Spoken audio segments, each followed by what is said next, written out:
Hello, everyone, and welcome to Friday the 13th. Make sure that you always look behind you, or at least, in this Zoom era, we can always look behind ourselves. I'm your producer and host, Markia McCarty, and welcome to Hunter's Gathering. This is your one-stop chill stop of behind the games look at everything that's TTRPG, particularly with Hunter's Entertainment, but in general. We're talking game design, yes. Art design, yes. All of that, all of the above. So, with today's show, you know that Alice is Missing is one of the most recent and very provocative and just amazing games that Hunters Entertainment has come out with. We had an Alice is Missing deep dive. You can go ahead and check that out on VOD. And yeah, so now we're going to do Alice is Missing Revisited. It's been out in the wild for a while, so we want to see, like, how did it grow? How did it run? You know, did those legs grow? It's like we want to know what's been going on with Alice is Missing. So before, and we'll actually be doing that with the developer and writer of Alice is Missing, Spencer Stark. But before we do that, let's go ahead and cover some news for this week for Hunters Entertainment. Something to keep in mind, if you don't know, we do have a Hunters Gathering blog that comes out monthly. Alex, our community guy, you probably see him in the chat room right now. Yep, Alex_Red is responsible for cultivating all of this wonderful information in one really great, easily clickable newsletter. So I'm gonna highlight some things for you, so because we want you to be aware of these. Scry, if you haven't noticed, like on Twitch, if you are on the app and you look in the upper right hand corner where your chat room is, it's a little purple box with like a little wizard hat in it. That's Scry. Something that's going to be coming up as an update for it, and we've talked about this in our Scry and Foreteller deep dive, is that there will be a thing that we'll have for non-subscribers and subscribers alike called Watch Time Accrual. And that's going to be something really great. And how that will affect things is that our Tuesday night ongoing campaign, which is Outbreak Rag and Bone, Outbreak Undead Rag and Bone, with that, you'll be able to turn in those points and everything for resources for our crew, but most notably for the world around them, for the communities around them, which will affect gameplay. So yeah, I recommend for you to check out our Foretell and Scry deep dive if you want to know more about that, or you can check out the newsletter that I told you about that goes into even more detail with things upcoming with Watch Time Accrual. So along with that, go to huntersentertainment.com/merch. Each week we have new merch for you, and because I don't know, it just works for today. It works for this entire week. I mean, Friday the 13th, the Zombie collection is back. Now that is going to be there. And then on Monday, it's going to change into something else. So if you didn't get it before, now is your chance to go ahead and get that.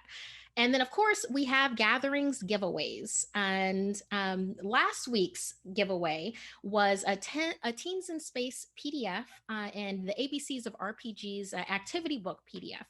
So the winner of that particular bundle, remember it is a digital bundle, is Professor_Timeslip. Well, congratulations!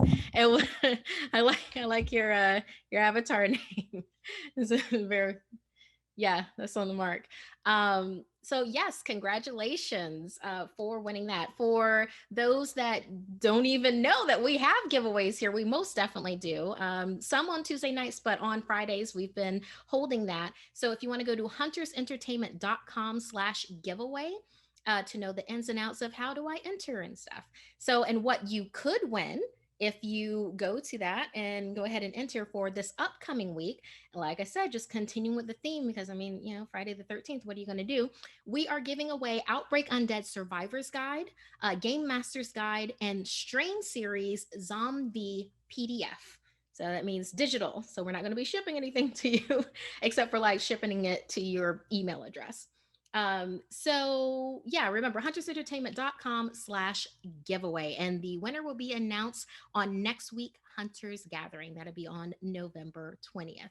So one other thing that I want to highlight, and we actually have a special guest with us for the rest of the show that's going to be just enjoying fun times with us and with all of y'all in the chat room right now.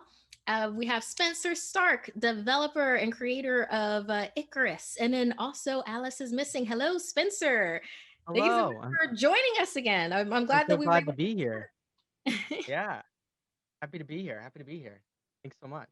Excellent. Yeah. One of the things that I want people to realize, like, joining our community, Hunters Entertainment, and then like buying these games, it's like it doesn't just end there. There's all this other content, like along with our community, that they can utilize. And Yeah. that's why I wanted to spotlight, for Free Content Fridays, where you you just go to drivethrurpg.com, and there's all this stuff that you can add onto your games. And as far as Icarus is concerned, actually, can you give us a little bit of background on Icarus for anybody that doesn't already know how awesome it is? Of course. Well, thank you. First of all, that's so kind of you. Mhm. Yeah, Icarus is actually the first game I had published through Hunters Entertainment. And it's right there. I see it on your screen. It's oh Yeah. yeah, you're pulling it out. Look at that. Oh, you even got you have the wood box. Yes, I Oh do. yeah, you went legit. I love it. Icarus is a storytelling game about the fall of a great civilization. It is played by is played using cards, but also by stacking dice in the center of the table. Look at that box. Um, Yes. Isn't it and gorgeous? and over the course of the game, as bad things start to happen to your civilization, you're stacking those dice uh, further and further up. And once you place that final die, whichever that final die is, place that final die on the tower, and that dice tower falls. The civilization falls, and the game comes to an end. So that's sort of the like long and short of the game. But it's really useful for me. My favorite part about it is that it feels it's an RPG, but it's also sort of a world building tool as well. So you can use it to Mhm. build out a town that you are going to go visit in another game that you play, or you can use it as an exercise to like build a world that you're going to be exploring through fiction or through another medium. So I think it has what I really enjoy about it is that like I'm able to play it with my friends and we get to create this whole world together because it's GMless. So there's everybody has the same level of power within it. Fun. Yeah, I like that. Another thing that I enjoy about Icarus is that it's because it's like the inner pyro within you, where it's just like I want to build up the tower of matchsticks and then watch it burn. Oh yeah, yeah, yeah. Well, and that's the thing, right? Like we know that there's an end state to the game. Like we know, we know that the civilization is going to fall, and it's the story about how it gets there. And because we remove that aspect of like winning in a sense, we all have a common a shared knowledge of the endpoint we're going to. We as creators, as writers, as storytellers, we can have the liberty of pushing our characters and pushing the world that we're in into directions that normally we would shy away from in other games because we're trying to win, right? Or we're trying to like make things good for our characters, or we're trying to like create the. This allows you to really lean into some fun places, at least in my experience with the game. Like lean into some fun places that we wouldn't normally explore with RPG. Yes. Oh, and something that I love in particular with this, remember, go to drivethrurpg.com. So this free content that you can play with your Icarus game, like the one that you Yeah. already own, if you want to go ahead and like expand it out. It's a timeline divergent from our own, where a great city of Icarus exists in the lost world. So humans and dinosaurs, Oh yeah. cats and dogs Yeah. living together. Well, it's been really cool because there's a set of settings that are in some setting suggestions that are in the book, um, and by flipping through those pages when you sit down at the table with your friends, you're able to, choose the kind of adventure, the kind of story, the kind of civilization you're going to explore. Um, and so it might be like in the original in the classic book, the one that comes with the game. There's like a colony on Mars, and there's like a fantasy city, and there's sort of the first city of man. Like all like we can take it can take place in any of these realms, right? But but on top of that, like we're releasing every month more settings. So once you've played it, or if you look at the book and you're like, man, I'm really looking for a setting that can do this particular thing. We have all these settings that are coming out every single month that I'm writing, and that we also have guest writers on. We have user submitted settings that I have gone through and given notes on, and then they're actually being published on drive through for the game, that are coming from people that have just played it and liked it and wanted to make their own. And so that's been really cool to sort of see the game go from being my baby in my head, like me sitting in the back of literally, I was sitting in the back of a game store, of Emerald Knights. I don't know if you know Emerald Knights, Mark. Yeah, Yeah. of course, Emerald I Knight. was sitting in the back of Emerald Knights. That's the first place this game was played. With friends at like 9 o'clock at night, and from like that little like experiment, right? Of like, does this thing work? What is this thing? To now being a thing that other people are creating settings for I is love really that. neat. Yeah. So yeah, go check those out if you haven't already. If you've played Icarus to death and you want to play other settings that aren't in the book, I encourage you to go do that. And I also encourage you to look at the way in which those are written and make your own and experiment with your friends. Find, if you want to, like find a new setting that isn't in the book. And if you have a good time with it, like send it to us and it could get published in one of these free content Fridays. It So definitely could. I mean, that is yeah. such a real possibility. And like big thanks to Meglin Loss Helen. And I'm so sorry if I mispronounce your last name, my person. Uh, Thank you to them for they crafted that vision of Icarus that you can get right now on drivethrurpg.com. So Meglin has crafted a number of the scenarios and has also been a really just a really great advocate of the games that I've been making. So I feel a shout out to them for being a kind soul in this whole process. It's games are a really personal thing for me at least. So to mm, have people that are that look at the stuff that you make and boost you, give you a little like you're doing a good job. I like what you're making is needed and heartwarming. And Meglin has been one of those people that has been that for me through the way. So here's to Meglin. ah, I love it. Oh, I love how our community just like gasses each other up. That's what we So do. wonderful. So wonderful. It's so wonderful. Oh yeah, speaking of which, if y'all aren't subscribers yet, go ahead and give it a subscribe or do a follow. We have content on Tuesdays and Fridays here on Hunters Entertainment. On Tuesdays, we have a long running campaign. Well, it's usually a long running campaign. Tuesdays at 6 p.m. PT, where we do Outbreak Undead Rag and Bone, which I said earlier. But right now, what we are doing is we are play testing Ragnarok. For those that are like, wait, what's Ragnarok? It sounds exactly what it is. It's Gods of Metal Ragnarok. It is this heavy metal fantasy land where you get to be your avatar is literally this rock demigod that has answers to a god on high. There's different gods involved. Your outfit can be weapons, your weapon can be your voice, it can be your musical instrument. It is cray, it is everything. And now last Tuesday, we played it with our usual band of suspects, and we're just going to go ahead and play a quick clip for you, and then Spencer and I are going to come back and talk about a couple of things Ragnarok. Bring that and he like looks next to him and it's literally a 20-pound keg or a 20-gallon keg that's kind of right behind him. It's a giant like you know, barreled, or what am I thinking here, banded barrel is what I'm looking for, all made of wood. It's like, I was gonna get a cart but the guy hasn't come back yet. You want to help me bring this Oh, back to little one, we can help you. Yeah, no problem. And I'd like to walk over and see if I can pick it up with one hand. You can totally pick it up with one hand. It's the one of the benefits of being an avatar is that you're all fucking demigods. So whatever. It's like I never bore a vet. That's awesome. It's so fucking weird. It's just you're Yes, so yes, but tiny. do not forget we are like two gods. So if we ask a question, you need to like tell us answer, okay? Like just for I mean, future reference. as long as it doesn't break my NDA, I can do what I can. I don't know what that is, and you don't have to tell me because I do not care. All right, Okay. let's go to party. All right, yeah. I'm gonna bring the party. I'm like, yeah, let's go, and I'm gonna like create like a caravan almost. Oh, you're gonna create a caravan? I'm gonna bring the party.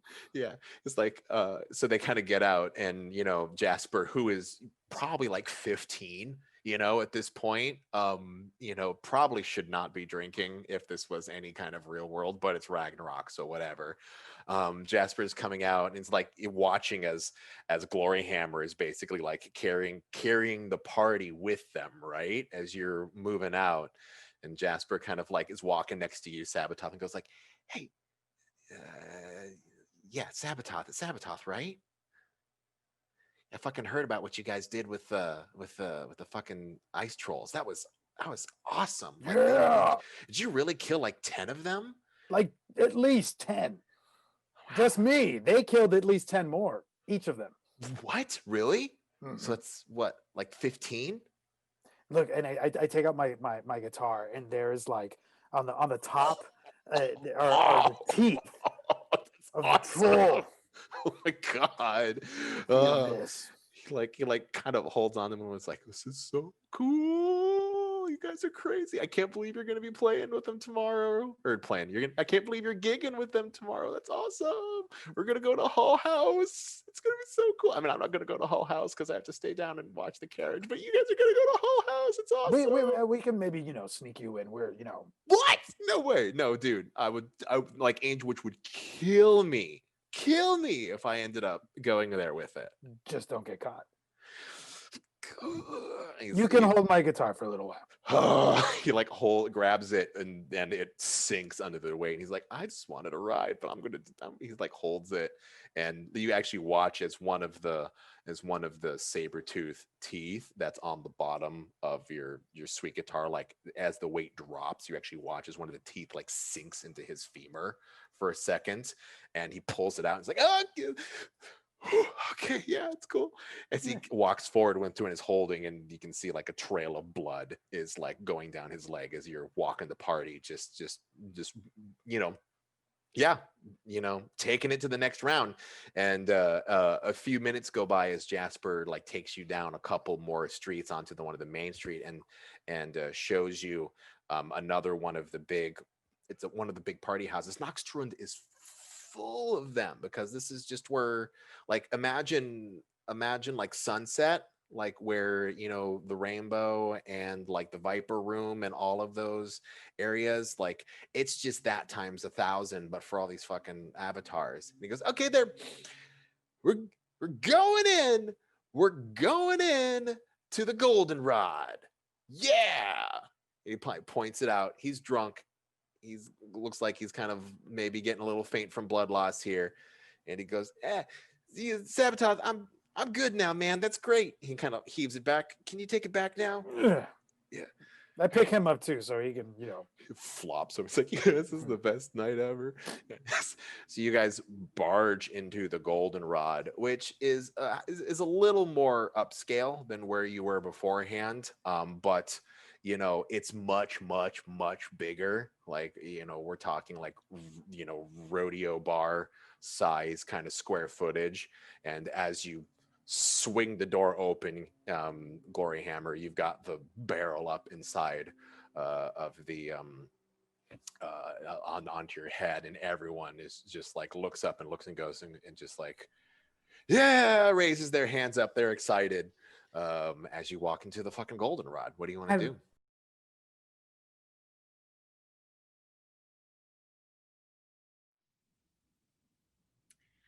And of course, our band of usual suspects is GM Ivan Van Norman, also co-founder of Hunters Entertainment. Who's that? Who's that one? Oh, I know. I keep on forgetting. Not a whole lot of people know him. Yeah. Little unknown figure, Ivan Van Norman, the man, the myth, the legend. Yeah, although I might be pronouncing it wrong. It's like Von Norman, I think. Von Norman, yeah. Just At least in the Ragnarok world, that's definitely what it is. it's I think definitely I think his name belongs in the Ragnarok world. If I'm gonna be honest, like it's the most heavy metal name I've ever heard. Anyway, sorry to interrupt. I just yeah, had no, to no, I love break it. in It's with commentary.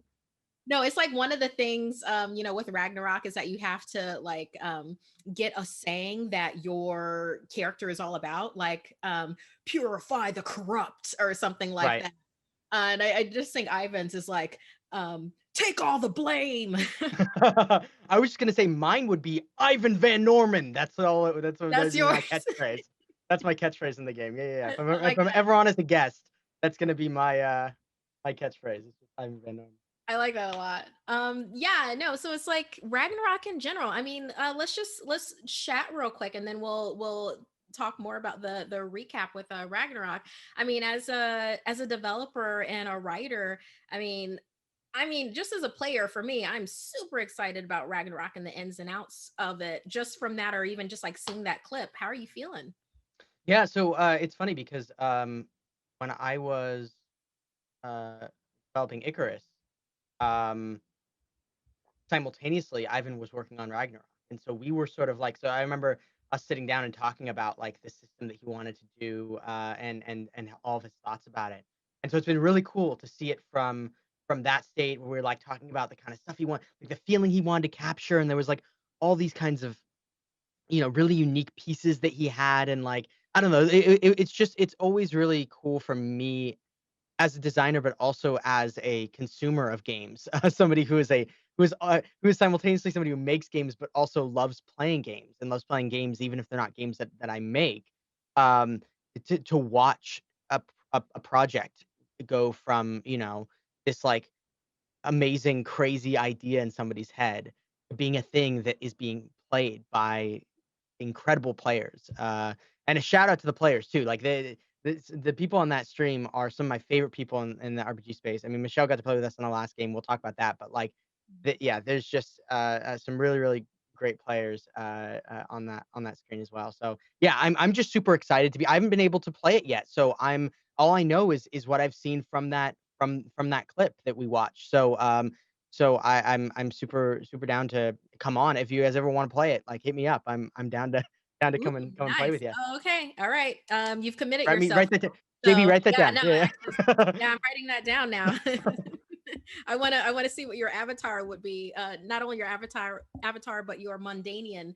Because Yeah. remember, it's like two halves of a world. Yeah, It's yeah. like, You're playing like you have like your ah, Mundania side, and then you have your like avatar. right. Yeah, I'm thinking for my avatar, I'm gonna have giant mutton chops and like curly hair, maybe in like a mohawk kind of thing. Uh, I I'll be like Ivan Dan Vorman will be my name. That's I will oh, just be of course. playing. Yes, yeah. I'm sorry, Ivan Man Ivan Dan Ivan Dan Mormon. Vorman. Yeah. There it is. Got it. Hold me Yeah. to that. That's what we're Yeah. doing. We're Yeah. going full meta. Ivan, blame me for all your sins, Van Norman. I'm just gonna keep on coming up with different Good. slogans for him at this point. But yes, you were talking about the players that are in well on our Tuesday nights anyway, but are in that particular recap that we Yeah. starting off with Melee Damage, who played Glory Hammer.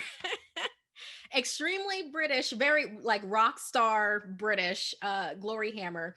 Good for it. And yeah, and kid, I mean, just think of like one-handed giant like keg full of keg full of I'm sure like it was like punch, right? It's just like Yeah, we'll say it's punch. appropriate punch, It packs a or punch. like That's what it does. Yeah. more like punch you in your face, kind of. Boom. Yeah. Like, what? Yeah, so we have yeah, Melee brings so much to the table with like all just Tuesday nights in general. And of course we have Sabatoth played by So Luis good. Carrasco. Yeah. So good.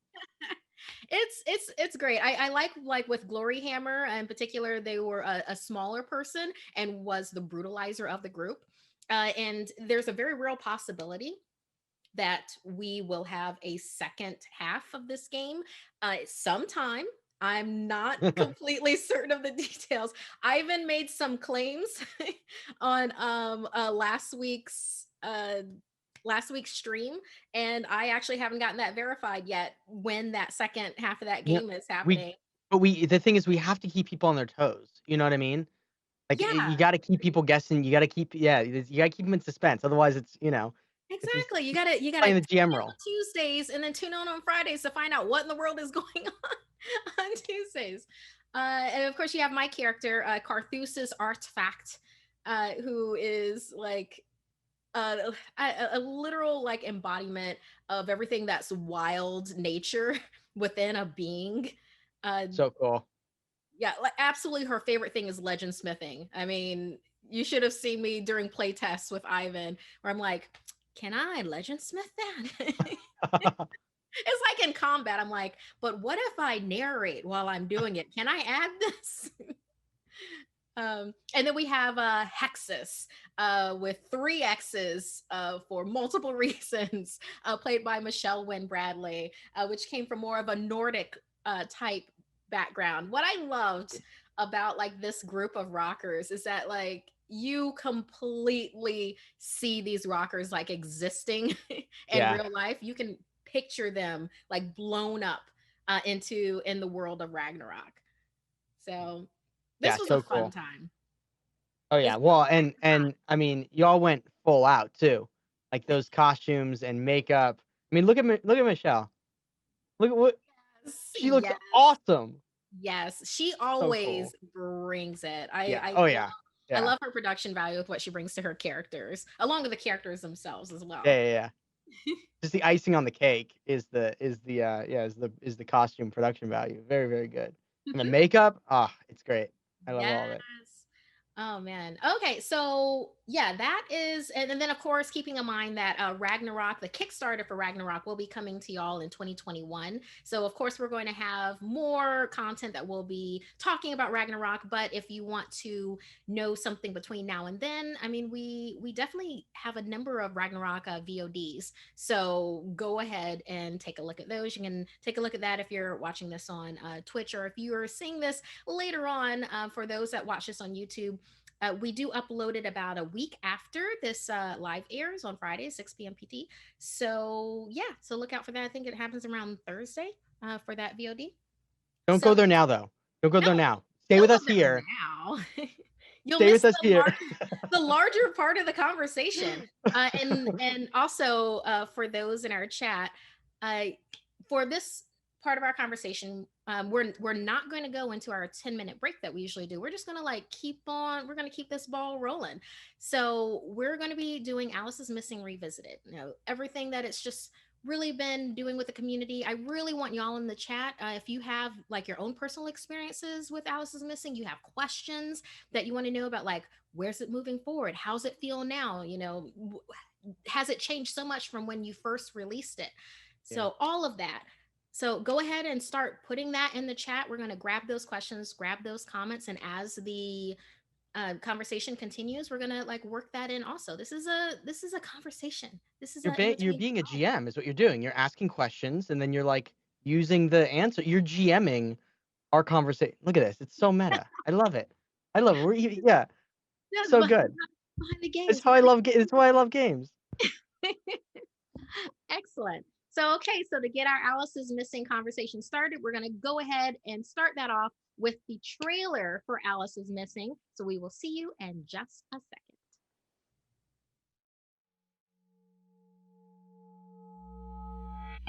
Alice is Missing is a silent role-playing game about the disappearance of a teenage girl in a small Northern California town.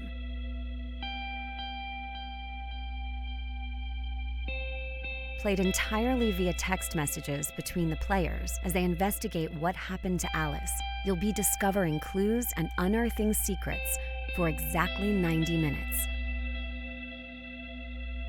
Before the game comes to a climactic end. Powered by simple but unique card mechanics that give everyone equal footing in telling the story, the experience immerses players into the town of Silent Falls and the people who live there.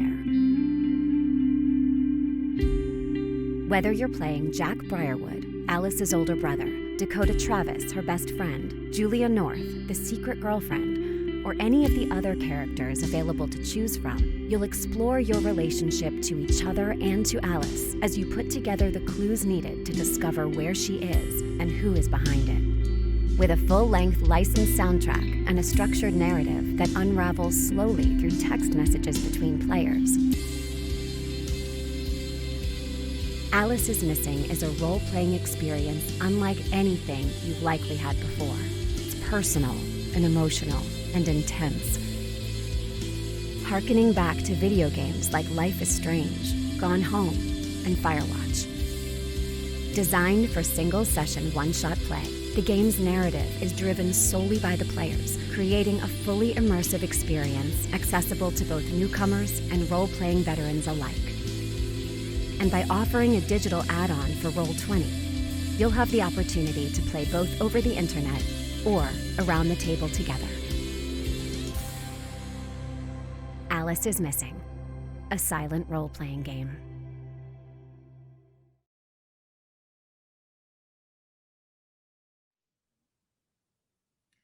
All right. And for anybody that is just joining us, I'm your producer and host of Hunters Gathering, Markia McCarty, and I am here with developer and writer Spencer Stark of Alice is Missing. And this entire conversation is about Alice is Missing being revisited.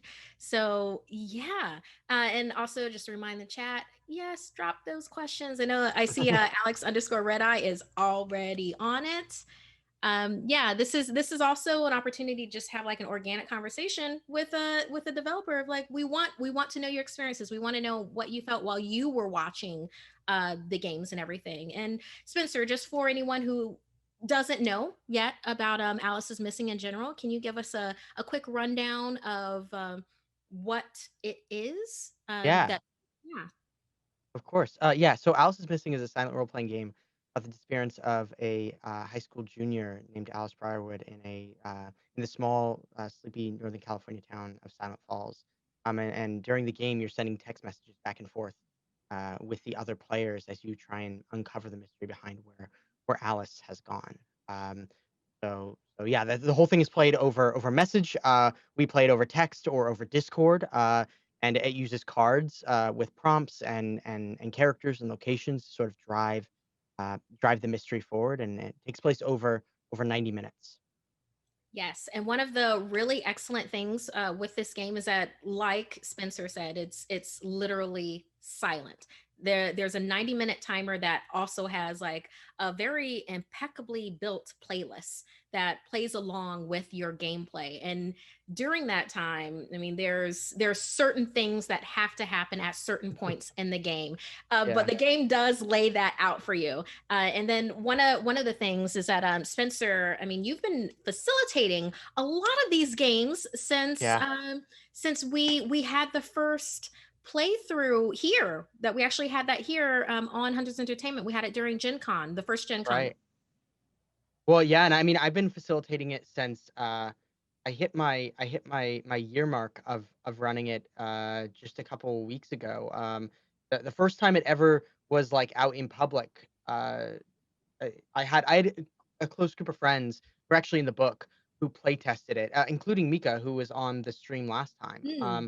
She was one of the first play testers. But I had a small group of friends, a close group of friends who I had come in to do the very first play test because I had no idea whether it was just going to completely fall apart or like be something that worked. Like I was truly, I'd never. I mean, I had never played a game that was like this, and I hadn't ever made anything, let alone made anything that was like this. I didn't know if I gave people prompts, if like we would fill in the gaps, right? Like originally the game was 60 minutes too, so it was much more compact.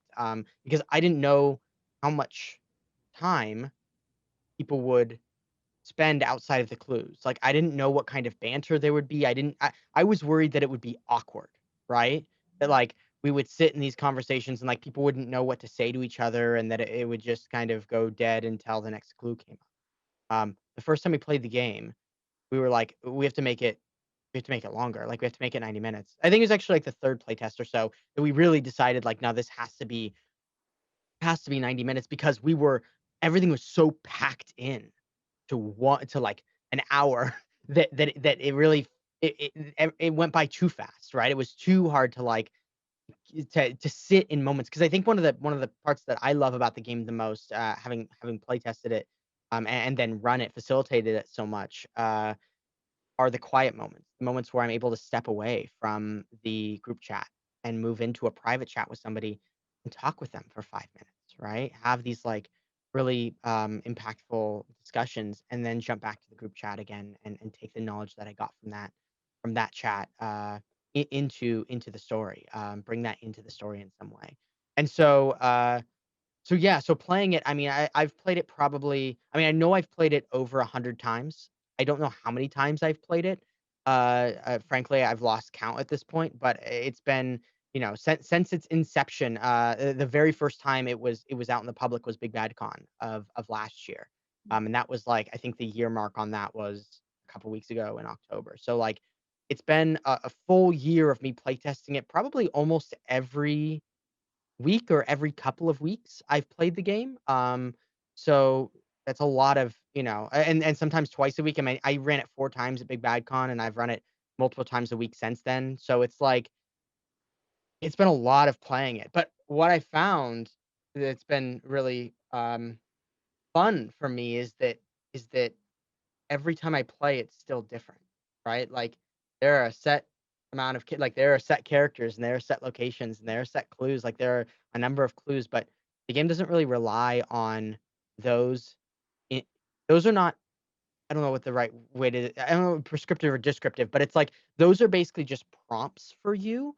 And so the way that we like as a group of players evolve those prompts is always gonna be different, because the things that people bring to the game are always different. And that's what makes it so fascinating to play with, different people, or to play with the same people and watch them make different choices.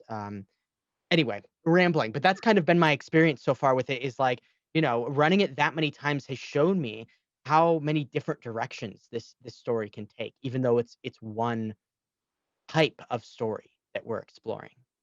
Yeah, that's one of the reasons why I'm really glad that we're able to have this conversation tonight, because out of everybody, you have probably, it'd be an accurate, I feel like it'd be an accurate I've thing to played it say, the most amount of probably times. I played can the most, guarantee you I'm the the person who's played played the this game the most. most.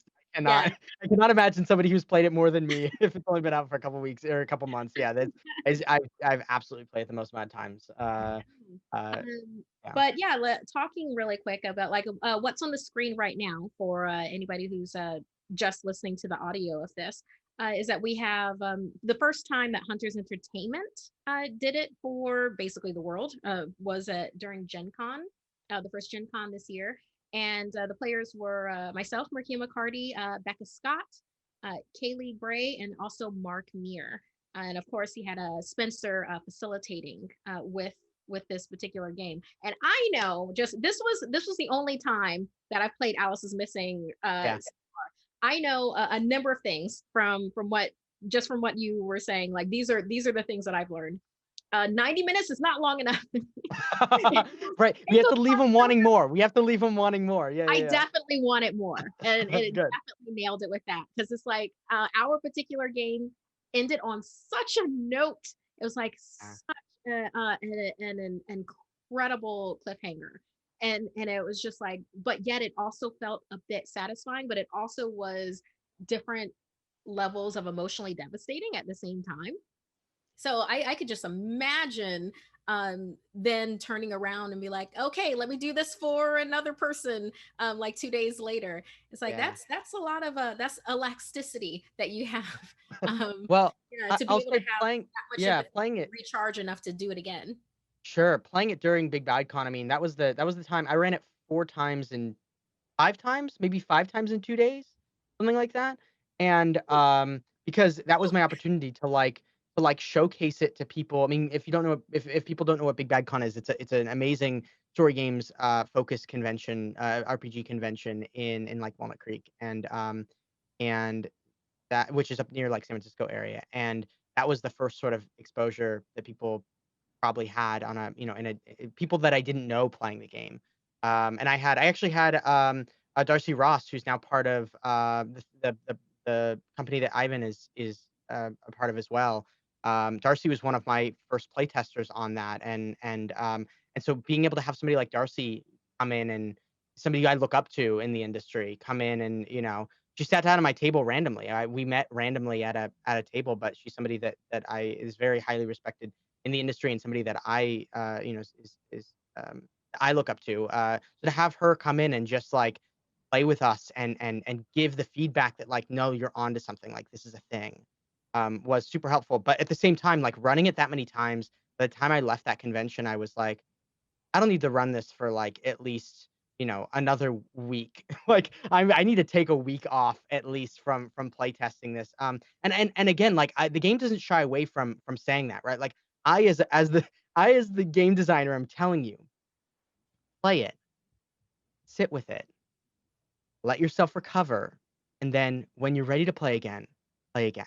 Uh, however, with the same group, with a different group, whatever you want to do. But like, this is a game that's designed to be savored almost more so than like devoured, right? It's like designed to sit with you past the time that you past the 90 minutes. Like the magic in it is in the conversations that happen the days or weeks after that. To me, anyways, like I will go back on my phone and all of a sudden see our conversation. And it takes me back to like having that, that experience. So I want to, I want to encourage people, like, don't feel like this is a game that you should be running as many times as I'm running it. I would not encourage that in any way. I would say do it to the level that you feel comfortable and that makes you excited, and and that emotionally you're okay with exploring. Yeah, I mean, I know that with this year in general, a lot of things have. This year has been a lot, Yeah. and along with that, there's a lot more technology that is available to us. A lot of movies that would have been released in theaters, but you can now view at Out of home. A here. lot of TV Yeah. shows that it's just like, here's the full season, Right. use it responsibly. Right. I know Which that we don't, but I know that I'll stop saying we, I mean it as the royal we. right, the right.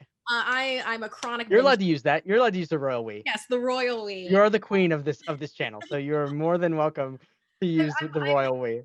I'm a chronic binger, so I could totally understand if someone's like plays it, like if someone plays it as Evan Howell on Right. Monday, which was the character that I played when we did it at Gen Con, which is kind of like an outsider-ish character, which who Yeah.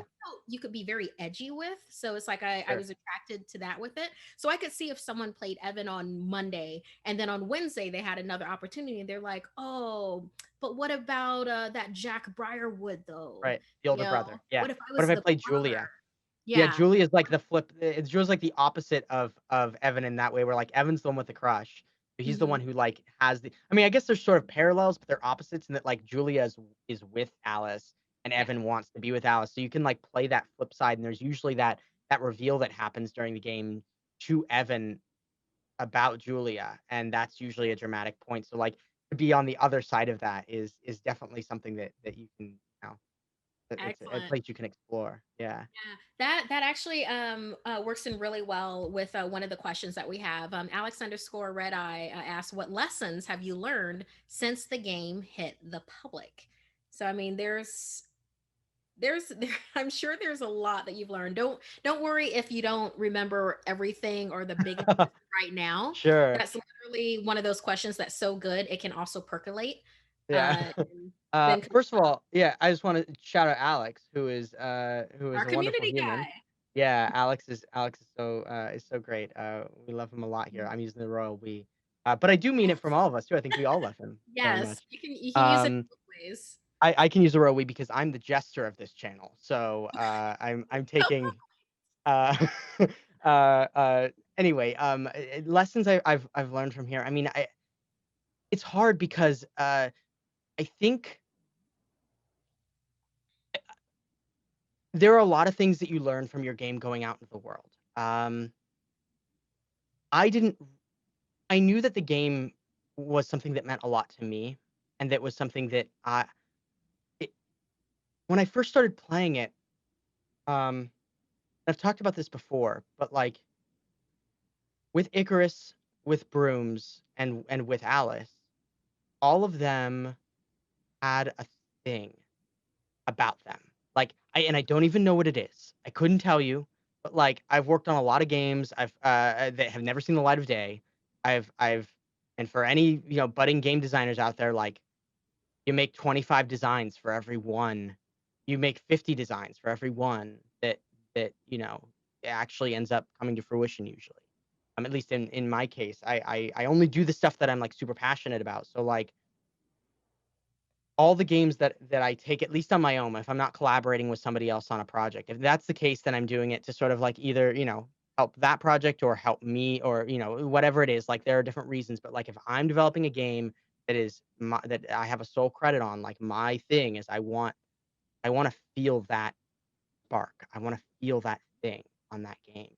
Um, when I first came into Alice after that first game, like there's that like knot in your stomach that's like the this is the thing you need to go after. This is the one you need to put your energy behind. And I didn't really play very many other RPGs once I started playtesting Alice, because there was this level of emotional connection that I got with the other players at the table when I played Alice that I yearned for in other games, and that's why I made it, is because I wanted to feel that kind of like emotional weight. I wanted to have that kind of experience at the table, and I couldn't find. I mean, there are a couple of games, like I played a game of 10 Candles that really like emotionally hit me. Uh, Yeah, I but love I love 10 Candles in that way. 10 Candles is so good, but I couldn't, like, I wanted to have that thing. I wanted to feel, like, I really wanted to, like, feel something, and so, I started playing it, and I was solely playing that game pretty much for, I mean, for months. And what I didn't realize, one of the lessons that I learned from that, uh, releasing it into the wild, is I didn't expect that other people would have an emotional response the way that I did. I thought it was because I was the designer. And I thought it was because I was really excited about this thing I was making, and that I was like, you know, I was making myself feel that connection in some way. And even when I had friends over that were like, or I play tested it with groups, like I'm there. They're looking at me in the eyes, and they're telling me how they feel. And there are certainly signs, like there are moments where I knew that things were impacting people because of the way they responded, and we had emotional responses and things. And so I knew it had some power behind it, which is why I was cautious with like safety tools, bringing safety tools in very hard coded into the game. But to release it into the wild and then go on Twitter and have people I don't know, who don't know me, who have never played the game, have never even heard of the game before, uh, sit down with their friends and then feel that same sort of emotional thing, that like weight, that experience, that um zhuzh, right? That like whatever that thing is, that X factor that makes you want to play, that makes you feel because of this fictional experience that you had. To watch people do that uh, has been overwhelmingly emotional for me. Like it is, yeah, that I didn't expect for that to happen, and I think that's the lesson I've learned, is like trust your gut on that. Like if you're feeling that might not just be you. Like you need to trust in yourself, and like we all have imposter syndrome. We all Mhm. deal with like, our stuff going to be good enough? I mean, truthfully, and the team can attest to this at Hunters. Like I was so annoying during the period of time in which, after I gave it to Hunters and before it came out, like every little thing I nitpicked to death, because I was trying my best to like make this thing be the greatest it possibly could. And while being scared that people weren't going to feel the same thing that I felt when I played it.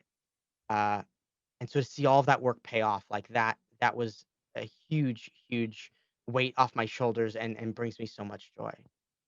Yeah, well, I can definitely say, Spencer. I mean, I've said it a couple of times, but I'll just say it again in a different way.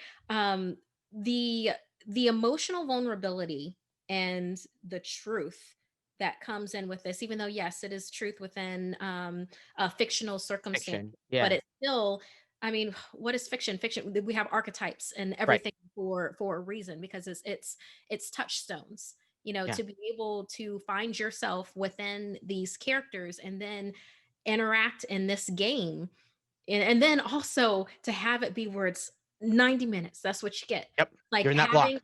having that makes you be more daring, Yeah. you know We it, drive our characters like stolen cars, right? Like we know we have an ending. We know where we're headed. And it carries DNA from Icarus in that way, right? Like we know we're coming to an end.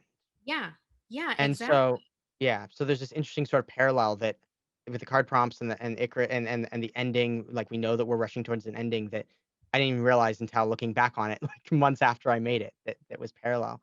But yeah, I mean we have to you're right. Like those sort of factors, that's what, we have these touchstones within us.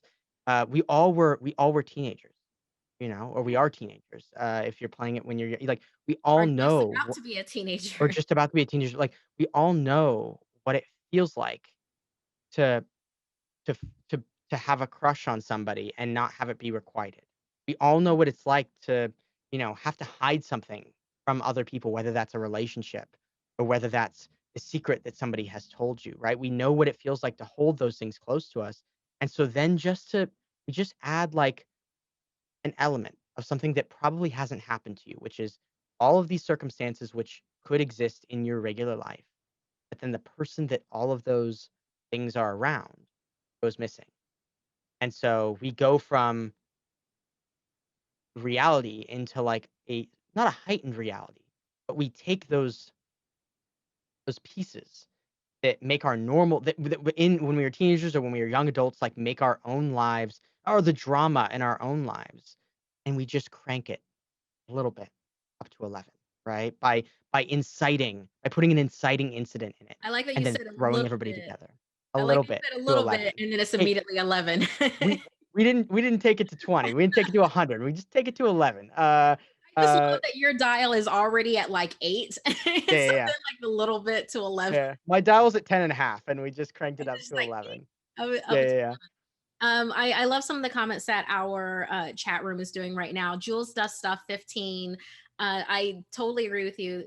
They say can't think of questions at the moment, but just want to say again that this game is so great. I love it so much. I've played it once and it already means a lot to me. That's so So it's nice. like, yes, Yeah, shout out to Jules. right Thank there you, with you. Jules. That's so kind. Right Uh there with you with it. And they go on to say about the 90-minute limit does a lot for the game, and the music does. Can't overstate how much the music adds. And I know that you went a lot into the music with it. Are you yeah. at this point, because keeping in mind you have been playing this game more than anybody else on the planet at this point in time. Right. At time of recording, you are the foremost expert of Alice is Missing. Uh, are you tired?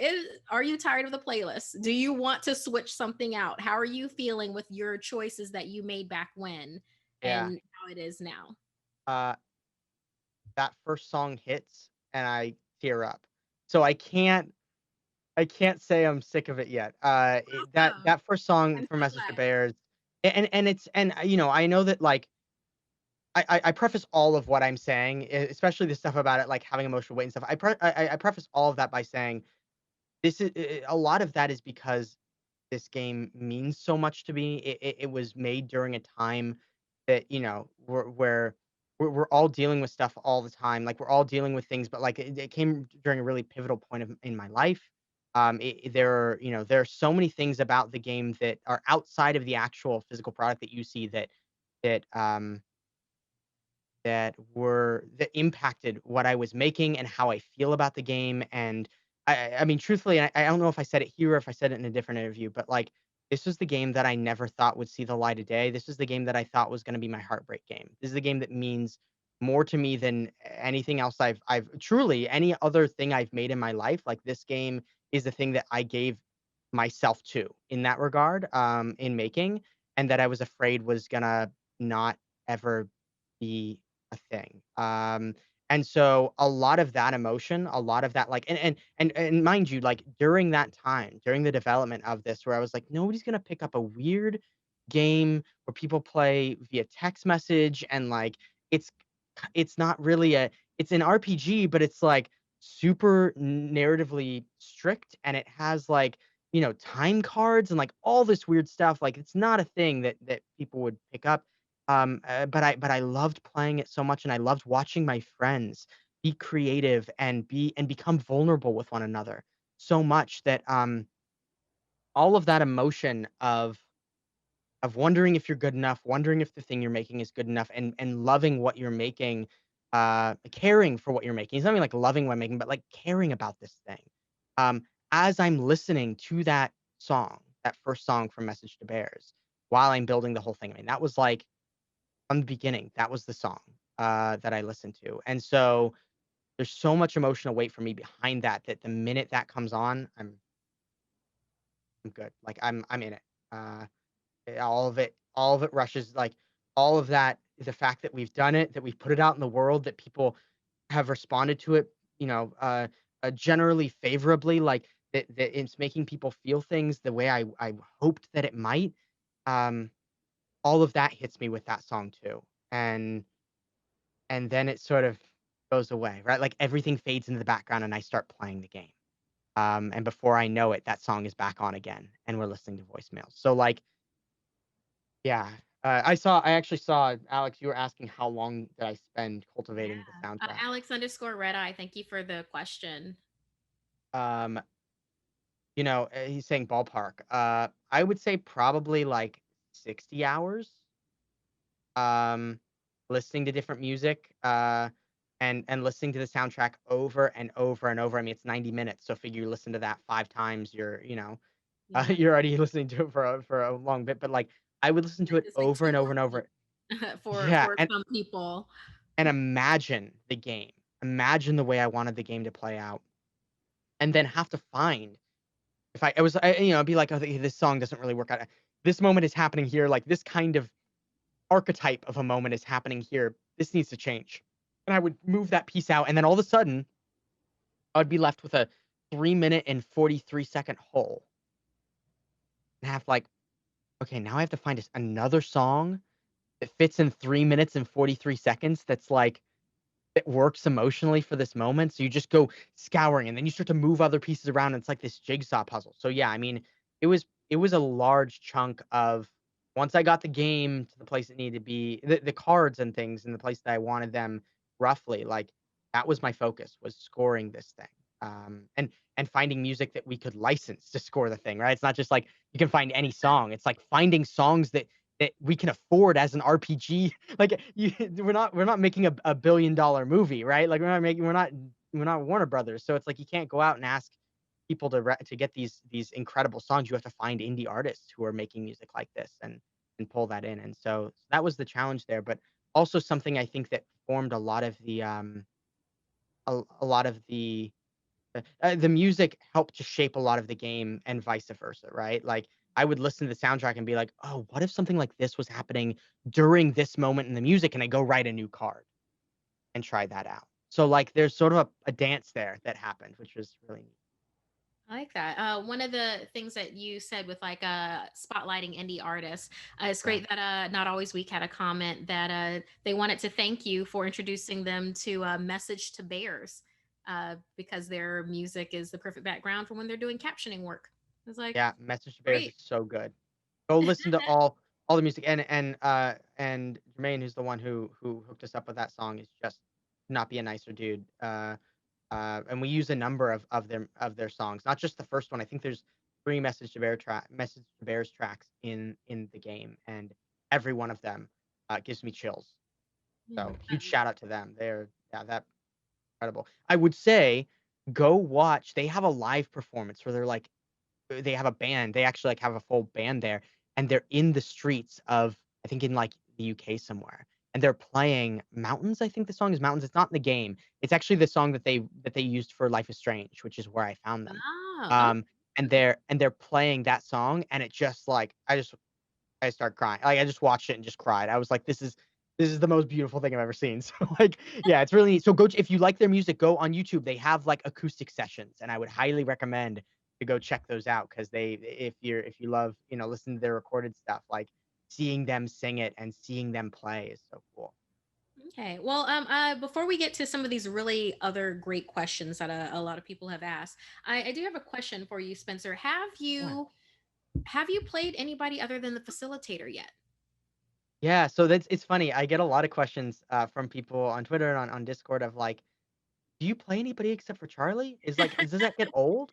Um, so when I play with people that have already played, like Marky, if you and I played with maybe two other people, three other people that hadn't played before, I would probably give you Charlie because you've played before, so you know how to do it. The facilitator doesn't really need to play Charlie except that they lead everybody into the game, right? Like they're the inciting incident in a sense. They like start the chat. They are the one who is out of the loop. So as the facilitator, you're sort of grabbing the other players and like asking them questions, which is what a great facilitator does. They put the spotlight on other players and ask them to bring their creativity to the game.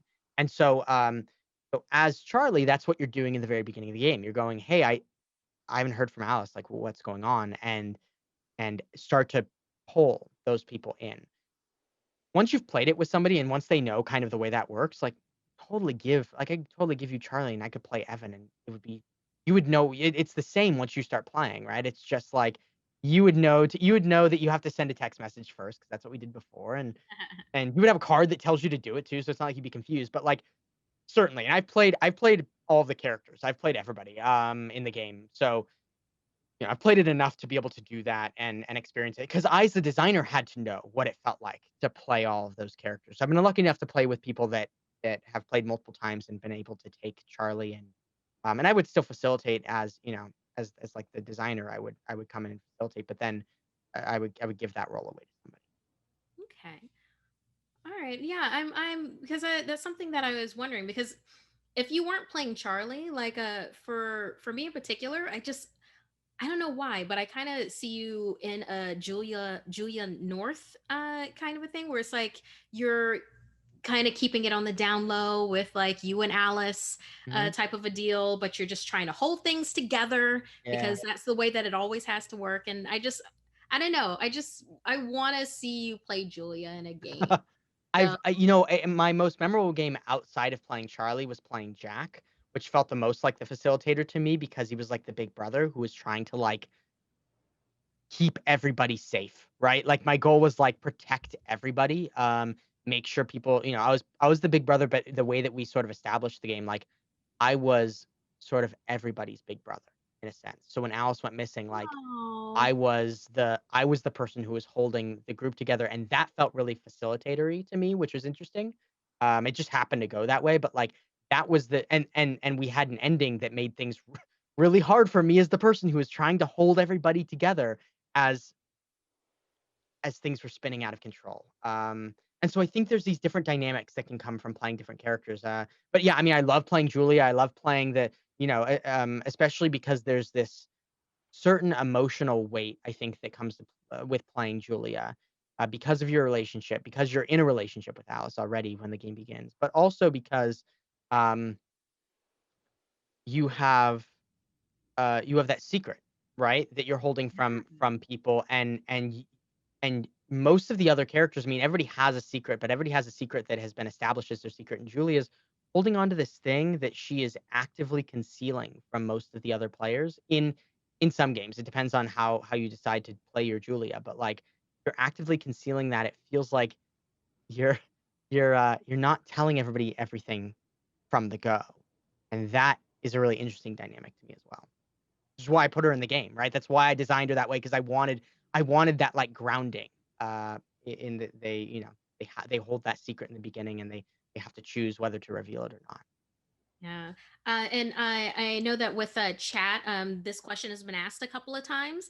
So we'll go ahead and we can dive into it now, and then we'll talk Yeah, about the second Gen Con game because it is sure. It is particularly fascinating. It's something that I'd like to know too.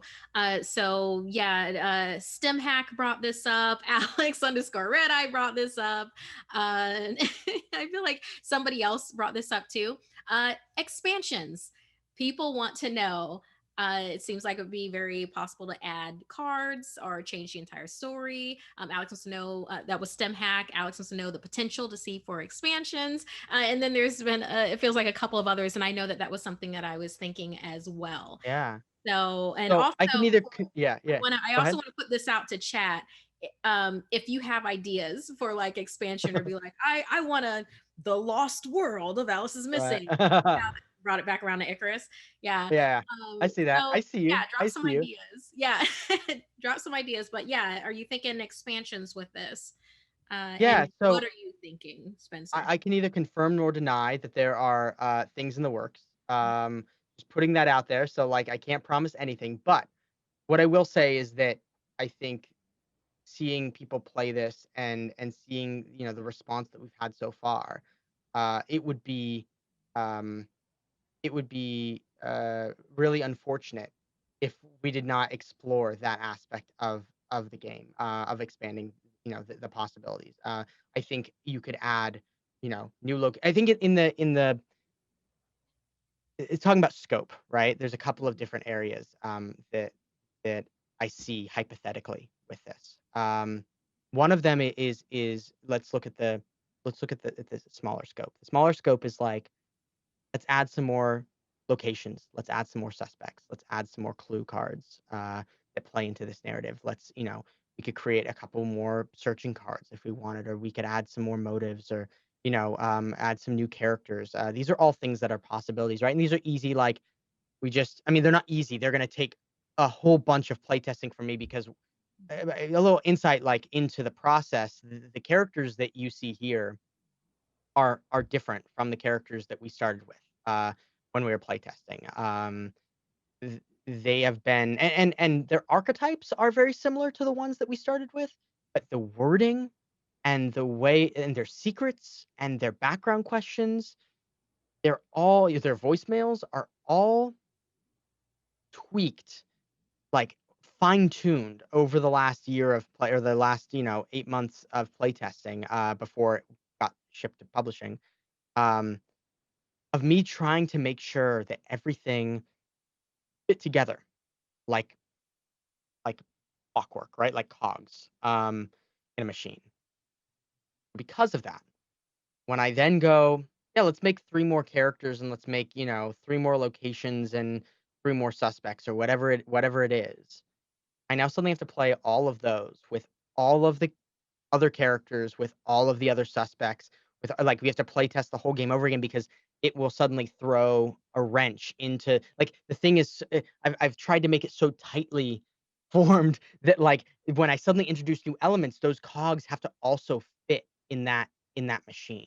A machine that already has a bunch of gears. So like that is the challenge for me, right? Is like how do I find the pieces that work for that? And I think that's something I'm really excited to jump into, and that that obviously like I've been brainstorming since the start of the game is like, what other characters could we do? We originally had 6 characters, so I already have another character that I was playtesting with that ended up getting cut because 6 players was too many. I probably, then there's the aspect of like, what responsibility do I have as the game designer? A little more meta conversation, but this is what it's for. That's what this place is for. Exactly. Do I not, and I did this with Icarus, like, do I not put out any more motives? Because what that does, and I've seen it over and over and over, people go, "Hey, is there a way to play this game with 8 people? Is there a way to play this game with 6 people?" I'm like, "You I've played it with 6. I've played it with 7. Like, don't. It's not designed to play with that many people. So if I add more motives, suddenly people are gonna pick it up and go, 'Yeah, yeah, we can have 7 players playing. We can have, whatever. This many, so do I have the responsibility as the designer to go like, yeah, we're gonna add more characters, add more locations, add more suspects, but not add more motives so it limits people from being able to go outside of the rules that we've set down because I know that that experience is not what I want people to have. And if people are like, "Yeah, I want to try this game," and they play it with 8 people and it breaks down because it has 8 people, then suddenly they look at the game and see that it's broken down and that's their impression of it, right? Because there are cards available for them to be able to do that. Even if the number on the guide says 5, they'll go, yeah, but it can probably stretch up to 7. And then it isn't. You could see the control freak in me coming out, but like then it isn't the system that I designed. It isn't the gears aren't working the same way as they should be. So, anyways, there's all of these sort of things floating around in that more focused scope of the game that I'm grappling with as I try and figure out if and when we expand this thing, like where do I take it? How do I add pieces but not detract from the experience in doing that? Right. I believe you said that that was the smaller Yeah. way of like thinking about expansion. Was there a different way that you've been Yeah. thinking about expansion that you want to So go into? so not I guess this wouldn't be so much an expansion, but it would be in a similar way that like Is it Kids like on kids Bikes on bikes versus kids on became Teens in brooms? Space and Kids on Brooms. Yeah, that's Like what I was thinking. you could very well take this system and go, okay, we're going to talk about cards that have a number on the back and give you prompts, right? We're going to talk about characters that we're making that all fit in a genre, like character archetypes that all fit in a certain genre. We're going to talk about, something, some sort of prompt that when you draw that clue card, that you combine with that clue card to be able to create or it doesn't have to be a clue card. Like, I mean, I guess keeping it in a more focused scope, like it probably would still be some sort of mystery because that's the genre that this is forming, that Yeah, this is like built around. But like mystery takes up so many different spaces, and Kids on Bikes is like a mystery system technically because it's like about that was the inspiration anyway. Was like Stranger Things, which is a mystery story. It's a sci-fi mystery story, but it's a mystery story. So like anyway, we look at these kinds of spaces and go, okay, how could we create something that is maybe it isn't locations and suspects. Then what is it?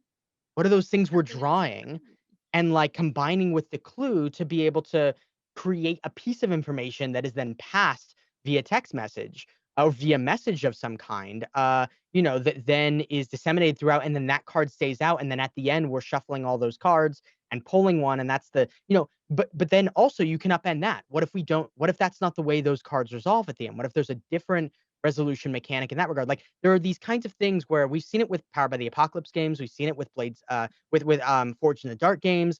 People are taking these systems for the Queen and like Kids on Bikes, all these kinds of systems that you can take the core mechanics and create an entirely new genre type of game out of that. And right. so that for me is the bigger side of this. And I don't, frankly, being honest, I don't know. I have ideas for how that's going to work, but I don't have anything that I know exactly how I'm gonna do it yet, because I don't wanna just make Alice again, right? Like, Yeah. if I'm gonna make this game if I'm gonna make a game that feels like this again, I wanna I wanna make it work for that genre, or whatever story we're telling. So anyway, that's like a whole other high level, like the, Yeah. type of design that I'm excited to explore, and that I'm also excited, for the possibility of, like, having other people pitch ideas for these things, and obviously we have to go through, like, proper channels for that. You can't just DM me and like send me your work because I can't look at it. I'm sorry. Right. Yeah. But if there are pitches for those kinds of things that go through the proper channels, like I'm down to have people explore what that would be like and pitch those kinds of games.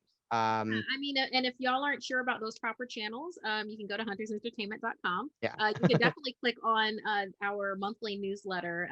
Alex, our community guy, has his email in there, for instance, for following up with any like free content Friday type of content. So, there are channels to go Yeah. through Yeah. besides trying Yeah, to you get can reach out to the official. Yeah. And Yep. I think that Yeah, there are ways to see those things, and you'll probably have to sign some paperwork saying like, hey, if we have a thing that comes out and this is how it is in film and TV and all that kind of, it was the industry I work in. Like if we have something that comes out that is similar to a thing that you made, that happens. Like I'm already working on a couple of these ideas. Like there are already a couple things in the hopper, and it's like you might think of a similar thing, and it's like that's just kind of how it goes. So anyway, that's the reason I can't just look at your DM with a hack of it. I have to we have to go through proper channels. But like I don't want anybody to feel like they can't hack this game and bring it to bring it to the company and at least pitch it, because Yeah.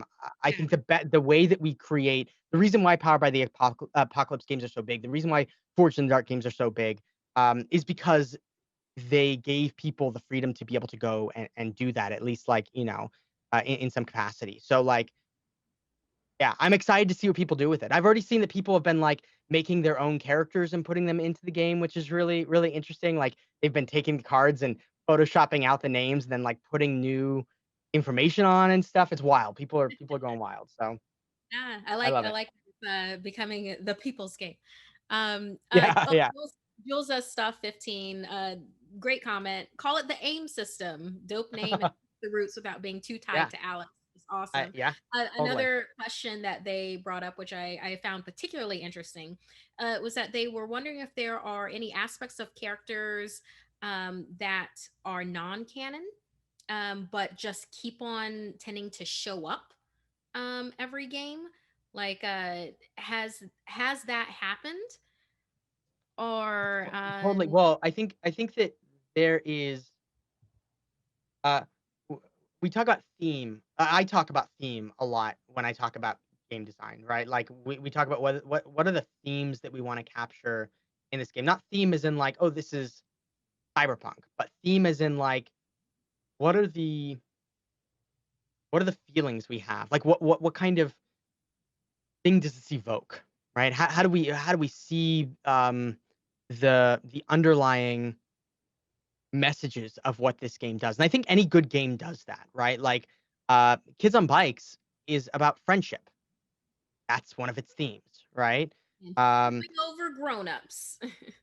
yes, exactly. So like we look at those kinds of things, and with Alice, there's a lot of themes that pop up, and I think that they do that because we all, in some way, shape, or form, have a similar uh experience of growing up, of being, and we sort of talked about this already, but like being a teenager, and the challenges and the messes we find ourselves in, the lying that we, when we're young and dumb and don't know what we're doing, like we get ourselves into these messes by hunkering by locking down into something we said, or starting, or feeling hurt by somebody that maybe didn't mean to hurt you, or hurting somebody that we didn't mean to hurt.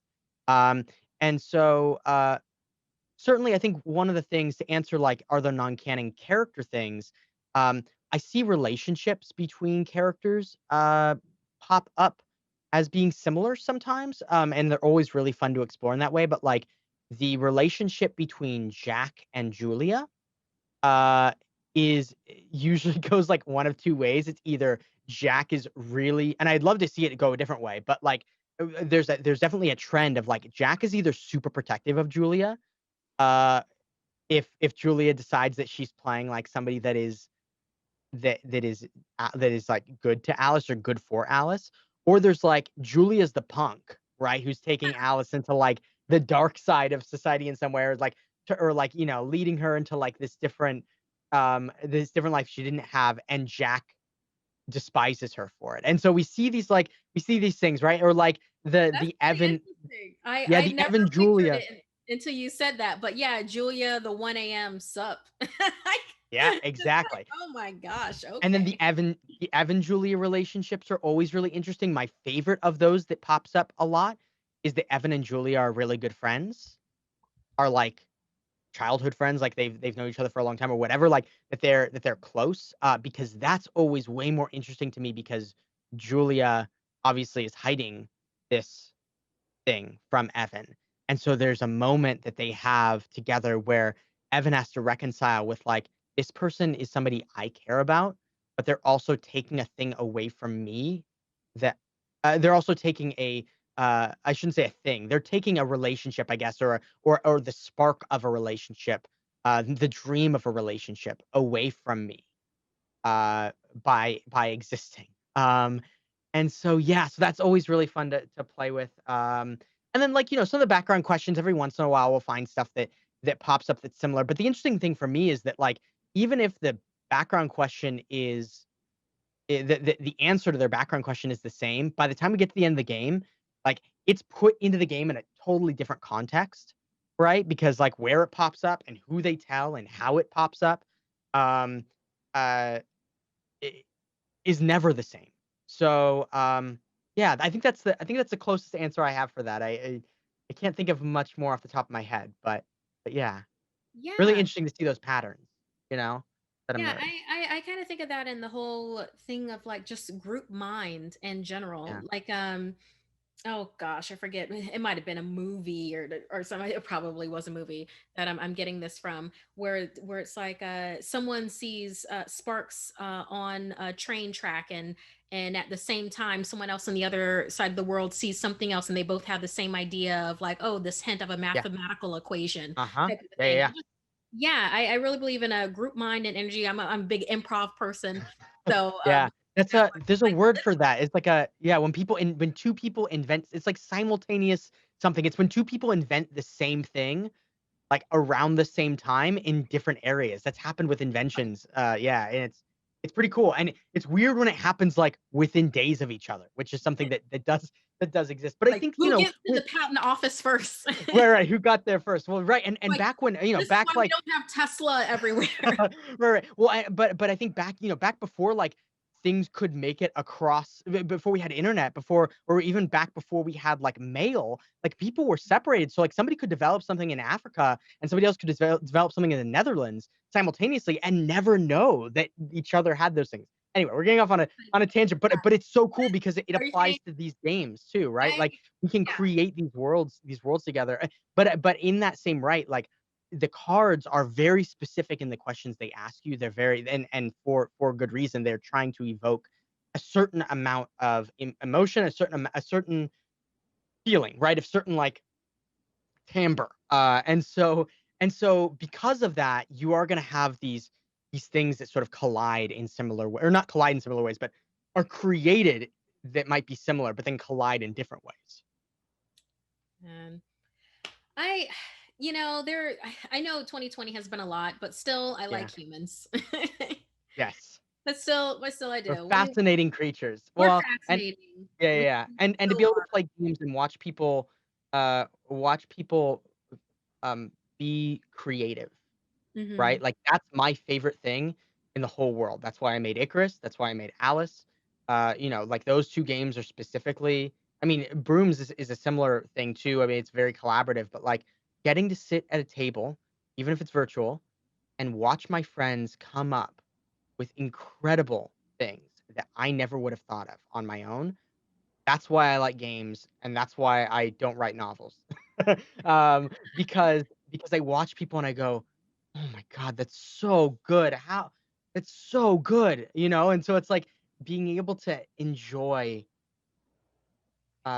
your friends' not only presence but like creative energy is the core bit behind why I make games. Yeah. Like creatively work around something that you set up, and you're like, this is a brick wall, this is a stone wall that you can build things on. They're like, or the ground's made out of jelly. I'm Uh-huh. gonna just I made Icarus and somebody's telling me when they were chatting with me. I think it was actually during the Renegade Society interview that I did. Victoria was talking to me and they made a habitat of like frogs. I think it was like some sort of frog habitat that was floating in space. And I was like, when I made Icarus, I never imagined that people would be making an amphibian society in a some sort of tank that was floating in space. And she was like, "That was the most impactful game I played of it." And I was like, and the fact that somebody could take that concept and then like make make a story out of it that resonated with them, that made them feel something. Uh, it's just so cool to see people take it and like run in directions I never would have imagined it would go. But that's the magic of games. That's why we make games, Yeah, right? I mean, Like you know what? Frogs gotta live too. So I mean, we know that frogs gotta live. frogs gotta live. That's the main thing that we get out of it. So, but this wasn't the only time that Hunters Entertainment did Alice is Missing, uh, along with you facilitating it for us. For Yeah. Roll 20 Con, we we did another version of it Yeah. with Joven, Michelle Wynn Bradley, B Zelda, and Mika Midget. and of course with you facilitating.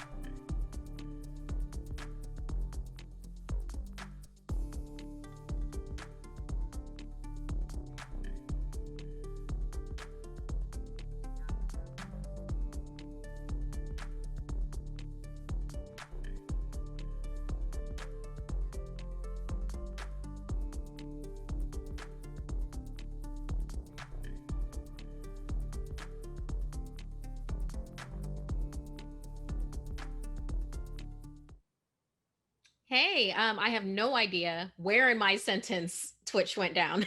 That's okay. No idea. So yes, Oh, you're talking about we were talking about the second playthrough. I think that's the- where it went down. right. The second one where we have Jobin, Michelle and Bradley, B Zelda, and Mika Midget, with facilitated by you, Spencer Stark. Yeah. Yes, Yeah, yes. that's me. Where we have this something that I something particularly that I love about this. And I was going to bring this up later, but I just we can also show it later.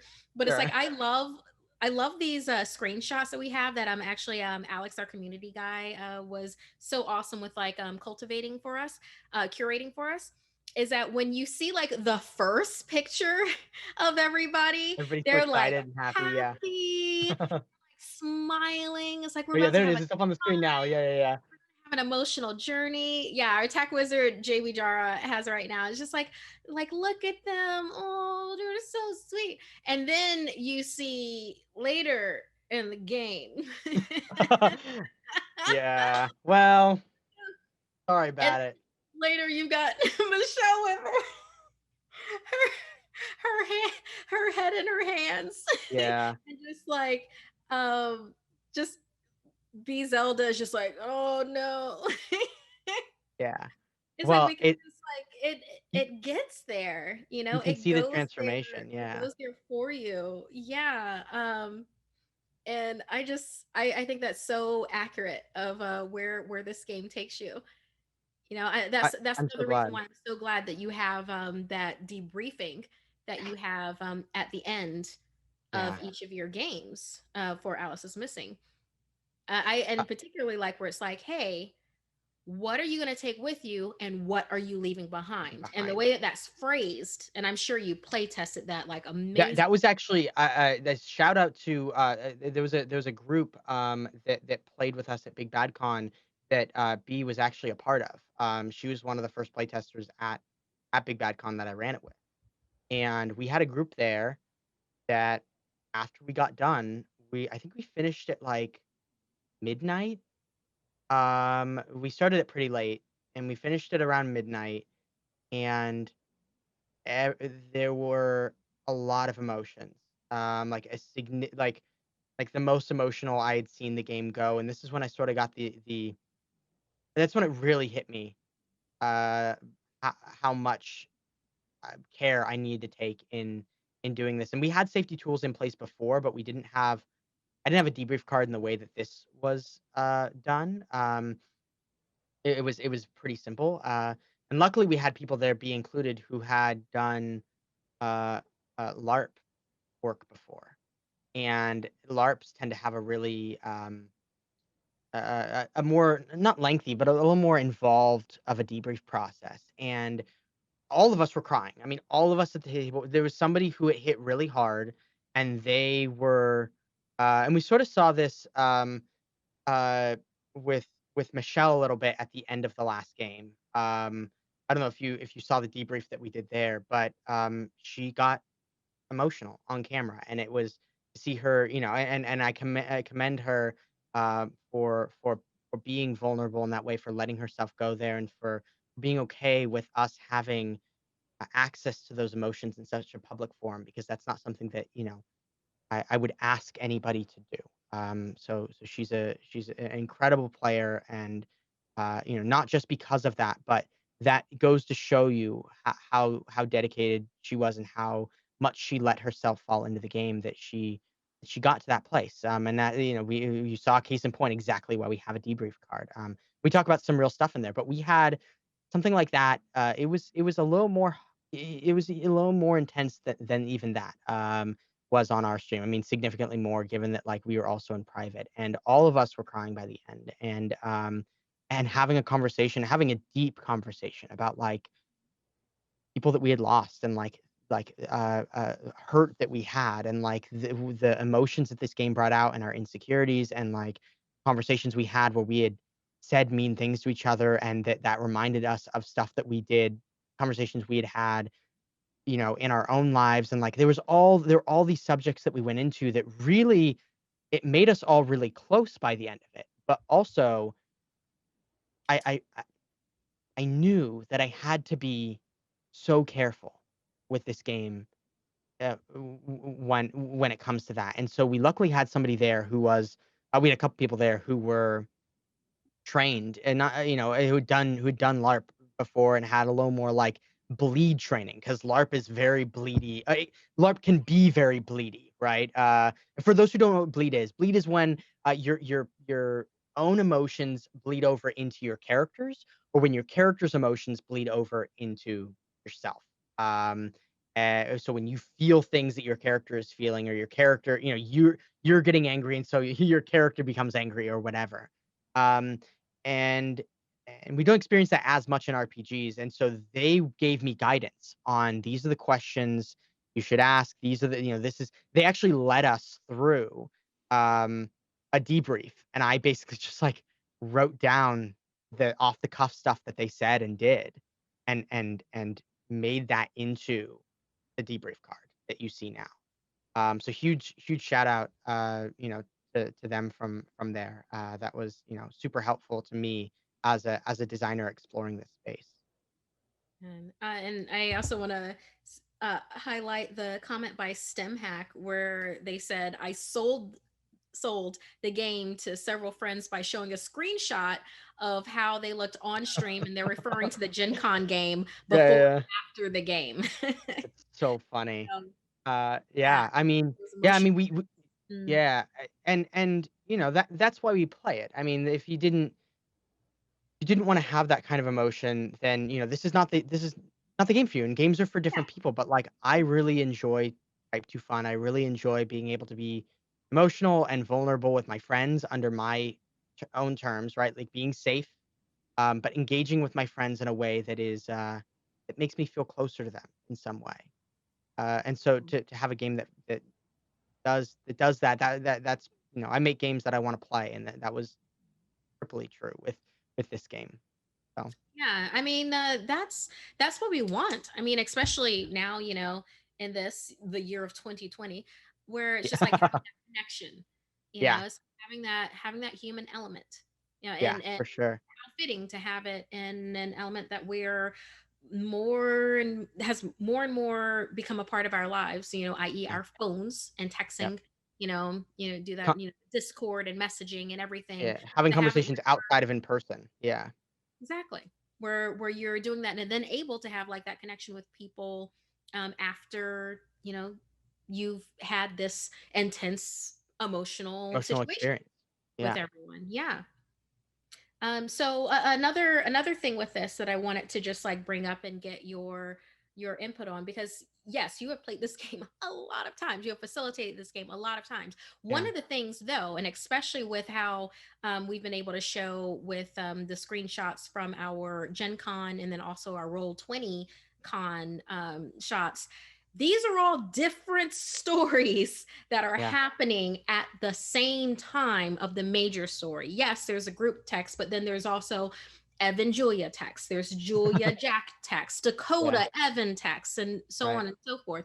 So like the replay of this to figure out what is the subtext of everybody's thing. I mean, How when you does it all weave together? Yeah, exactly. When you have it on our streams like this with like Gen Con and Roll Con, I'm sorry, Roll 20 Con, you're able to like go back and be like, where did that comment come from? Why was there that gift? Why were there capital letters said? Oh, and you can, with Yeah. the replay with it.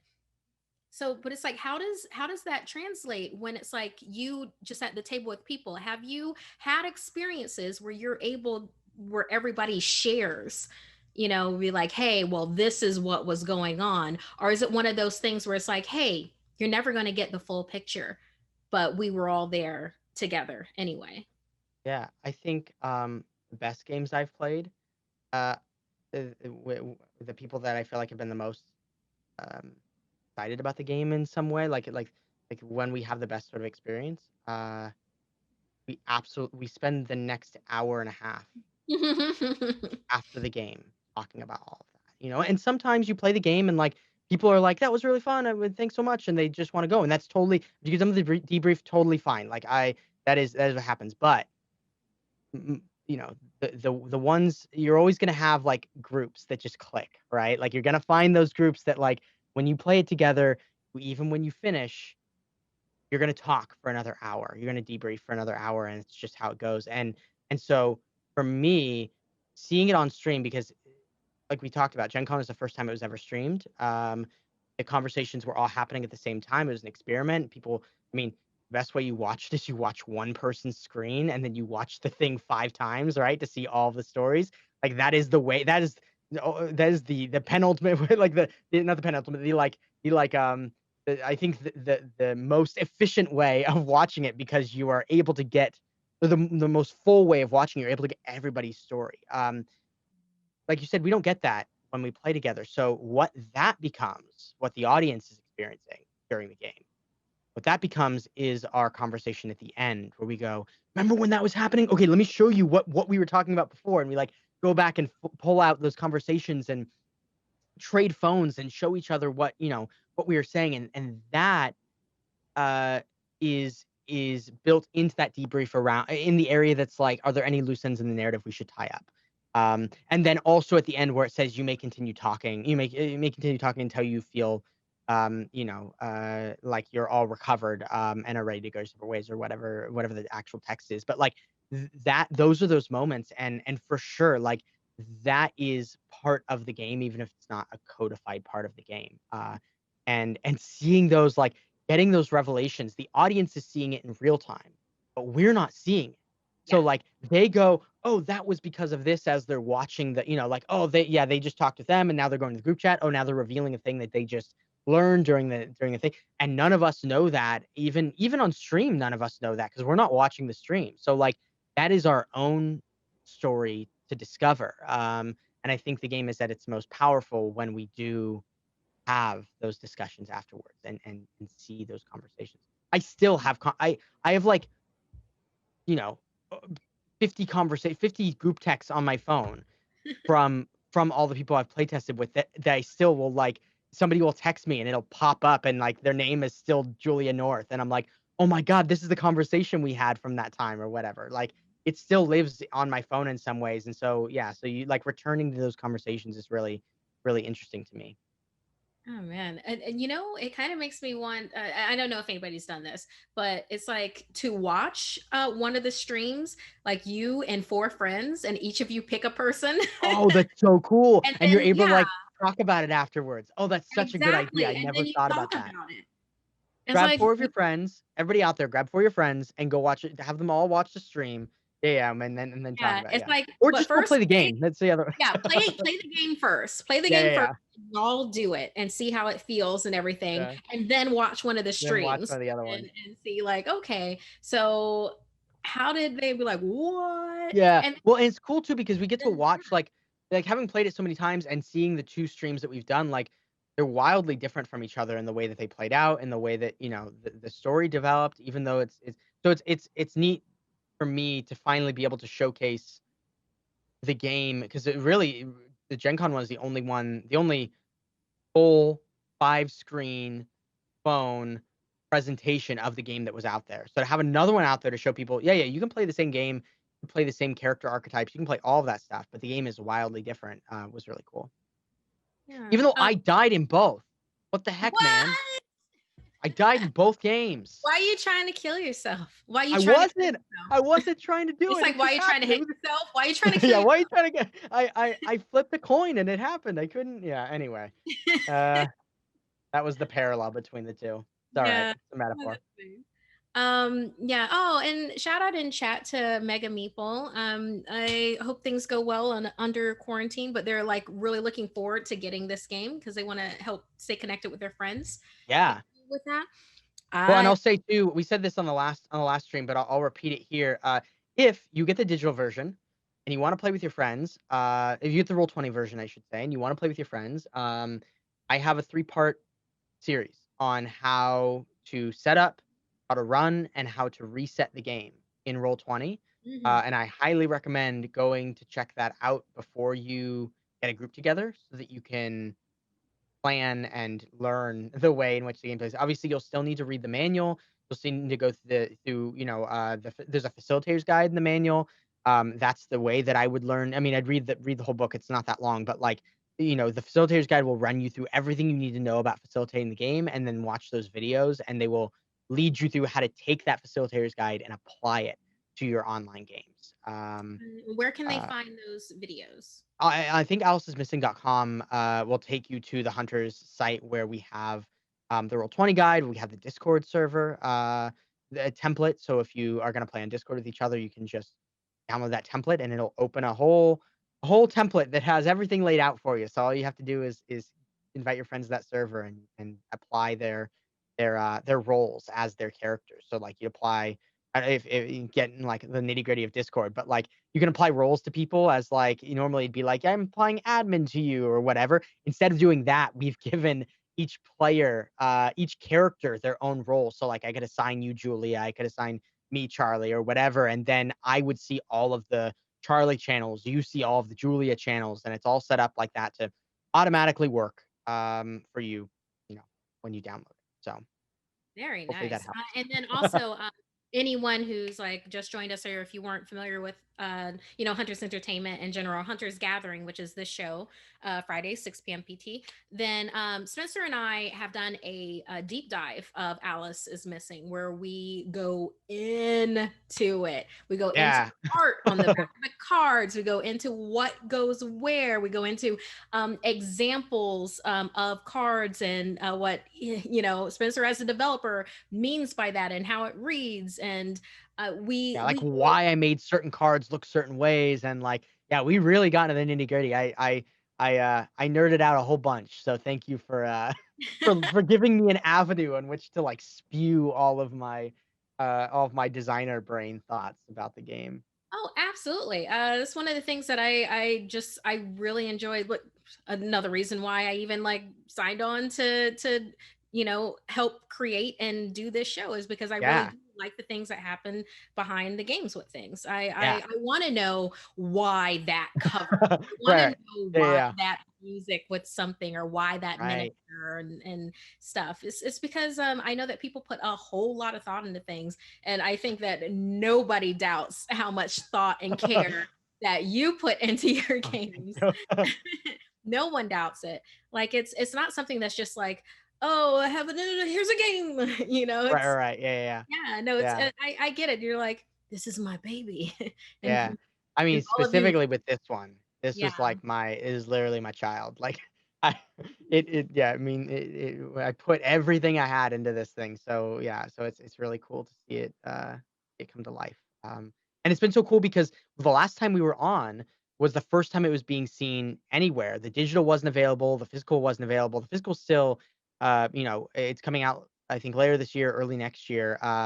So people still haven't gotten their hands on the cards. I have 10 copies of the physical game in my house, which is I picked them up from Ivan, and I was driving back home, and it was so surreal. I had the actual game sitting on my chair after so many months of me making this thing that I never thought would ever see the light of day. So that was also a really surreal moment. But anyway, they're coming and they are beautiful. I did a story, I think it was on Instagram or maybe on Twitter. It was maybe on Twitter of the unboxing of the thing once I got it, because I was so excited, and I opened it up, and the cards are I mean, they're tarot cards, so I should have known, but like they're like this big, and they're like you can read like they're textured, and they're just beautiful. Like I was blown away by the components when I opened it. So really excited for people to get their hands on the actual deck. I don't know when people are gonna be able to play it together physically because of the dumpster fire of the world that we're in right now, but at least you'll get to like feel the cards. But yeah, it's really cool because it wasn't even out last time we chatted. So now like to be coming at it from a space where like people have actually been able to go onto Roll20 and make their own games and play with their friends is neat. Yeah, I'm super tempted to get that video from you so that I can play that on a Hunter's Gathering group. I'm very much about showcasing our products whenever possible so that people Yeah. see. I have like stuff on my IGTV with like things, and I'm gonna Yeah. be reading out some stuff as our campaigns change and stuff. Well, So if we ever want to do a segment here at any point ah, where I bring the physical box up and we like look at the box, happy to come on for like a short segment and open it up, and we can like look at all the components and do a little mini showcase of what comes in the box. that's excellent. I would love to do that I sometime. wish I had it. People can I almost brought one with me today, knowing this was gonna happen, and I was like, no, no, we're gonna talk about like the games we already played. And stuff. I should have brought one because we literally could have done it live. Oh well, next time. Well, you just have to have me back. I'm sorry. Oh, I'm so oh, sorry. oh no. Oh no. Ah, Oh no, but I'll have to yeah, have another really awesome conversation with Spencer. Oh, I'm my sorry to subject life. you to the madness again of Darn my of life. me blabbering about the game. No, no, this is great. This is what we this is the content that we sign on for. So that's literally all of this. Yeah, and just like also like with the chat, our conversation is starting to wind down, but if there's any comments or questions that you want to go ahead and like pop out with there, go ahead and hit us up, and we'll work it into what we're doing. But otherwise than that, so yeah, Spencer, Yeah. this is a lot. Alice is missing is a lot in a good way. Yeah. 2020 is a lot. Alice is missing is a lot. Yeah. Yeah, with that Yeah. inflection. I mean, and now that you're coming to this point, I mean, yes, we have the physical copies that should be going out to everybody between now and 2021, Yeah. and yes, you have like all this like percolating in there of like possible expansions and What do we everything like do that. next? Yeah. But also the holidays are coming up, my person. What so what's next for you right now? And it better be, I'm gonna sleep for a little bit. Well, I'm not gonna sleep for a little bit. I'll tell you what. No, I actually got a new job. Literally the what was it? I think it was like the day after the Kickstarter went live or something like that. I got let go from because of Ah, COVID from my job. Or they warned us we were like our whole production department was being let go. oof. And so there was like all these mixed emotions that were happening during that time. And but it was fine because I mean like I had been with that company for a long time and I was sort of ready to, see other options and find where I wanted to go next. And so it was sort of fortuitous, but I ended up at 100 Thieves, which is where I am right now, which is what you see here and the shirt that I have on. Um, uh, uh, and so I've been here getting, you know, ready to, or sort of getting ingrained into the system. And so I've been on set for like, I've been working like crazy for the past couple of months here to like make sure that I am showing the kind of producer I am as well as I mean obviously game design is something that I'm super passionate about, but it's not my job. I mean it is it's a part of my job, but it's not my job that brings in, my salary. And so I've been Passion, really like passion trying to. project. What was that? Passion projects. Yeah, yeah, like these like those are like I release these games as like I find things that I'm really passionate about, genres or like concepts that I'm really passionate about and that I want people to be able to play in.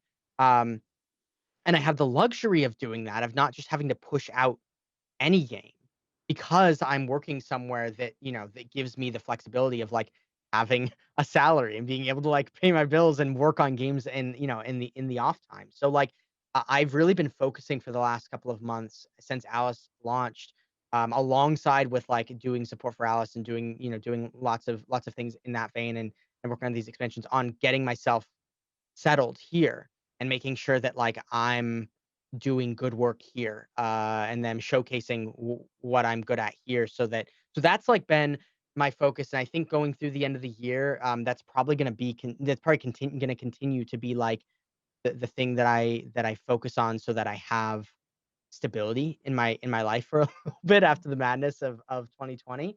Um, Right. but I'm really excited for a couple of projects that are coming up, and one of them that I want to shout out is, um, uh, there is a designer, who goes by the name of Wheels. He's one of the reviewers at Dicebreaker who covered Icarus and gave it his 2019 Game of the Year, at Dicebreaker. Which, if you don't know Dicebreaker, they're one of the like best RPG review places on the internet. Their YouTube channel is amazing. Go check it out.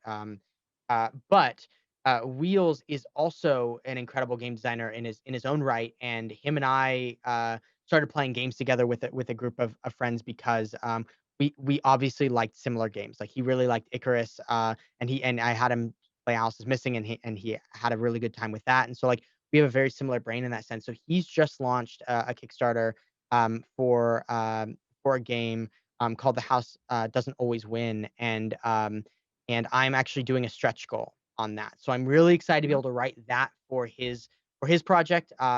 He's brilliant, and the system he's making was actually a system I've played with him uh, uh, extensively, and it is brilliant. It is so good. It's a game about revolutions and about rebellions. So any sort of like, we are, people that are stepped on, they're downtrodden in society, and we are fighting back against that power that steps on us. Like, any sort of like story you can think of in that, right? This system can play. So I'm really excited to be. I'm writing a pirate module for it, which is going to be awesome. We're like going up against the Red King, and like, running from the crown and trying to like, be just be swashbuckling like pirates in this place where they're trying to capture us and beat us down. But it plays really well. Cyberpunk, it plays really well with all these different genres that you can think of that are about oppression in some way, about fighting back. I mean, you could play Star Wars with it, is the cool thing. So anyway, I'm really excited about that project, because it's something that him and I play tested early on together, and then I'm honored to be able to do a stretch goal on. Oh, excellent. Oh, Yeah, I love all of this. I mean, yes, I want you to like take a breather and like a vacay, but it I also doesn't feel happen. that yeah, it feels like you're also recharged by your passions. So it's just like, as long as you've got your equilibrium going, I'm not going to knock anything. Well, I mean, to be fair, I did. So, being fully candid, between the time that I did the Gen Con game and I did the Roll20 game of Alice, I only ran it like twice. Okay. Um, so I have taken a huge break from running it to sort of like watch other people run it. Like, that's like, watch other people have this experience with it. And so that's been really refreshing to sort of like have this opportunity to step back from it and go, uh, you know, I've given you all that I have. Now you have to fly on your own. And luckily, it seems like oh, sorry, I just bumped my mic. Yeah. Luckily, it seems like it's taken flight in some way. So, yeah, so Yeah, makes me no, happy. it's just like when you said that, I just in my head I heard all of me to you I've given. You know, Yes. so it's just like Uh, now you go and fly on your own. Like, uh-huh. okay. Yeah, yeah. Yeah. But so happy to be able to, now when I run it, it's special again. Like, it got to the point where I was running it just to like test it.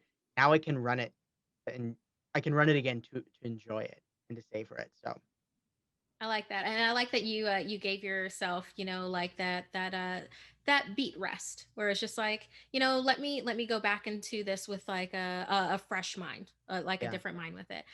So where can people find you on the interwebs if Yeah. they So you can, connect? Albeit, keep in mind, and we said this earlier during the show, if you have stuff that you are interested in producing content for, go to huntersentertainment.com and like you can contact Alex, our community guy. If you go to our Yeah. newsletter, you know, there's literally a link there that's yeah. like, hey, are you interested in, you know, making games Making or stuff. whatnot? Yeah. It's like that's the route to go. So Yeah. for finding Spencer online, it's more like, hey, you You know, want to tell me about your go ahead and game? You want to? gas Yeah. gas them Yeah. up with like how you're enjoying the game and stuff, Yeah. you know, because we're entertainment people. It helps us a lot to know that we're making some kind of a It difference out there for what we're doing. truly, So I mean, I've been so lucky that I've had people reach out, you know, about the games that they've played, and like, there was a conversation. I think it was yesterday morning that I woke up to like a huge thread, of people talking about of these two people talking about the game that I was tagged in, and like, be able to wake up to that kind of thing it's what makes me excited as a game designer to like get up in the morning and keep working because I see people taking this thing I love and like making it their own. So yeah, so feel free to reach out. I'd love to hear about your stories. I mean, we have a Discord channel as well. We have 3 Discord channels for Alice. We have a general chat channel. We have a looking for game channel, and we have a stories channel. So if you play a great game of Alice and you want to drop your stories in there, you have a place to do that. If you want to find a game to play in, if you really want to play it but you haven't had the chance, so you don't have a copy, yet you just want to try it out before you buy it, like you can go there and post and you can get a game. And if you want to just talk to people about the game in general, we have a really great community over on the Discord channel, and that's on the Hunters Discord, which I'm sure we can drop in the chat or something. But anyway, if you want to find me, I'm at Spencer Stark on Twitter. That's SpencerStarke. And you can hit me up there, and tell me how your game went, or what you're doing, because what you're doing with the game, because I love seeing people exploring, all sorts of different avenues with the way that they run it. Somebody reached out and said, "Hey, I just played a game where all of us decided that we were going to be um like cryptids of some kind. So like, or like, I don't think the characters were. I think the suspects were. The ex-boyfriend was a werewolf, and like, Bria Brown was a vampire or something like that. And so they like played in this like urban fantasy kind of setting, and yeah, so it's like interesting to see the way that people are experimenting with it and stuff. Yeah, it's just neat to see the way people are playing the game. So yeah. Oh, that's super fun. Oh, I love that. Yeah, yeah. I like humans.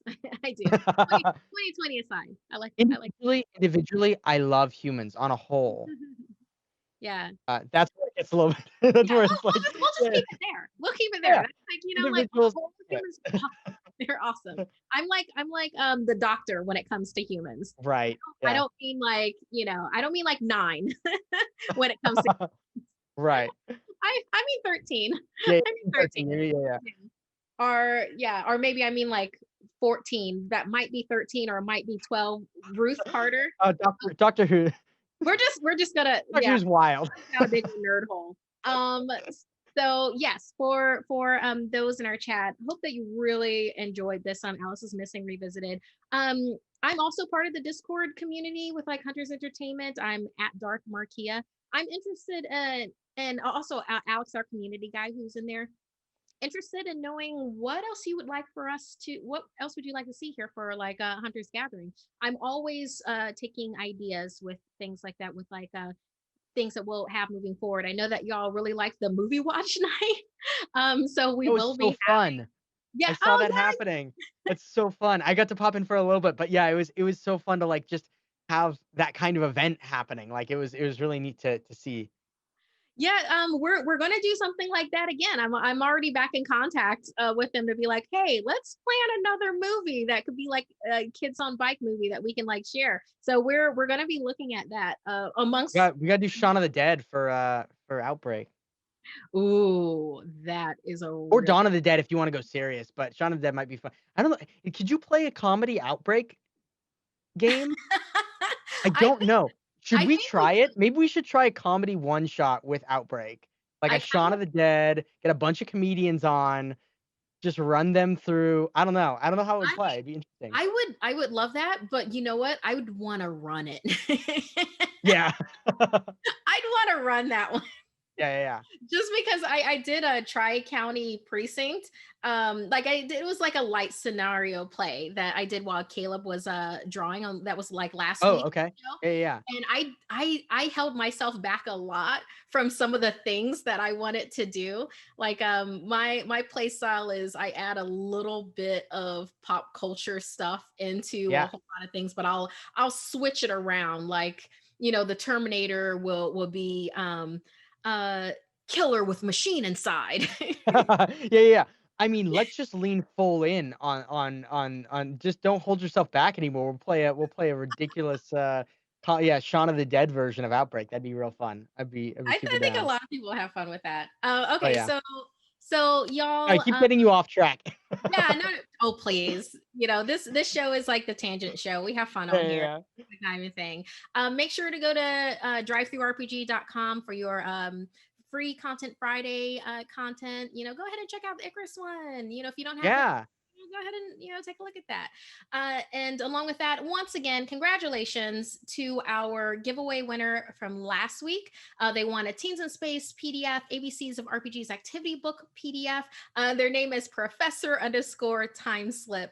Love it. Congrats, my person, for that. And of course, our new giveaway, just to remind you, is that we are giving away for gatherings giveaways. We have Outbreak Undead Survivor's Guide, Game Master's Guide, and Strain Series Zombie PDF. That is an impressive, awesome bundle of content. Compendium.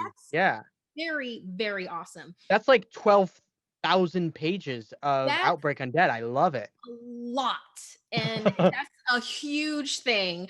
huntersentertainment.com/giveaway to enter. I heartily recommend for you to go ahead, if you haven't entered one of our giveaways, to enter into that one. I just entered. Go ahead and if you want to follow me on the interwebs, I'm at Markia McCarty. Twitter and Instagram. I'm way more active on Twitter than I'm with anything else. And otherwise than that, I mean, I hope that y'all have had a really good, Friday the 13th. I hope that November is treating you well. All things considered, right? All things Friday the 13th. In quarantine. Yep, we're doing the best we can, given everything we're doing. No, I'm so glad that I got to spend this evening with you all. It's always such an honor to come on here and talk about the things that I love with people as wonderful as you. So thank you for having me. I'm here whenever you want to chat. Like, I'm here to make it happen. Let's do it.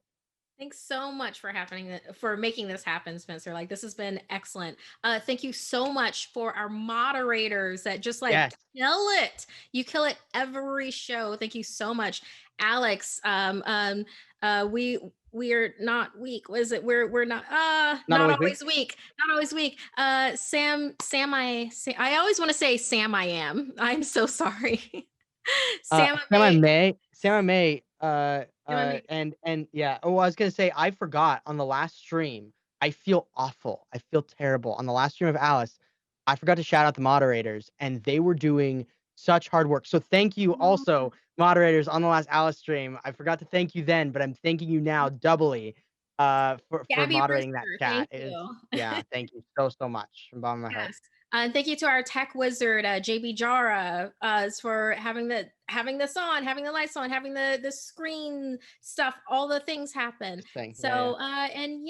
Everyone who's here, and we're here Fridays, 6 p.m. PT. We will be having a show next week, but we will be dark for Black Friday, just so that you know. And then we'll have 2 more shows after that, and then we'll be dark for the rest of the year. So I really, really hope that y'all will be able to join us for our next 3 shows. We're going to have a lot of fun with it, have a lot of really awesome things planned. And of course, keep in mind that on Tuesday nights, we do have our ongoing campaign, or we might have a specialty game of part 2 of that Ragnarock happening Tuesday, 6 p.m. PT. Really, just go ahead and tune in and just see what it is that you get. Like I said, keeping them on their toes. You got to keep them on their toes. I love it. Keeping them on their toes in that way. So yeah, otherwise than that, we'll see you on either of those times. And be well, treat yourself well, and enjoy your games. So until next time, y'all. Goodbye.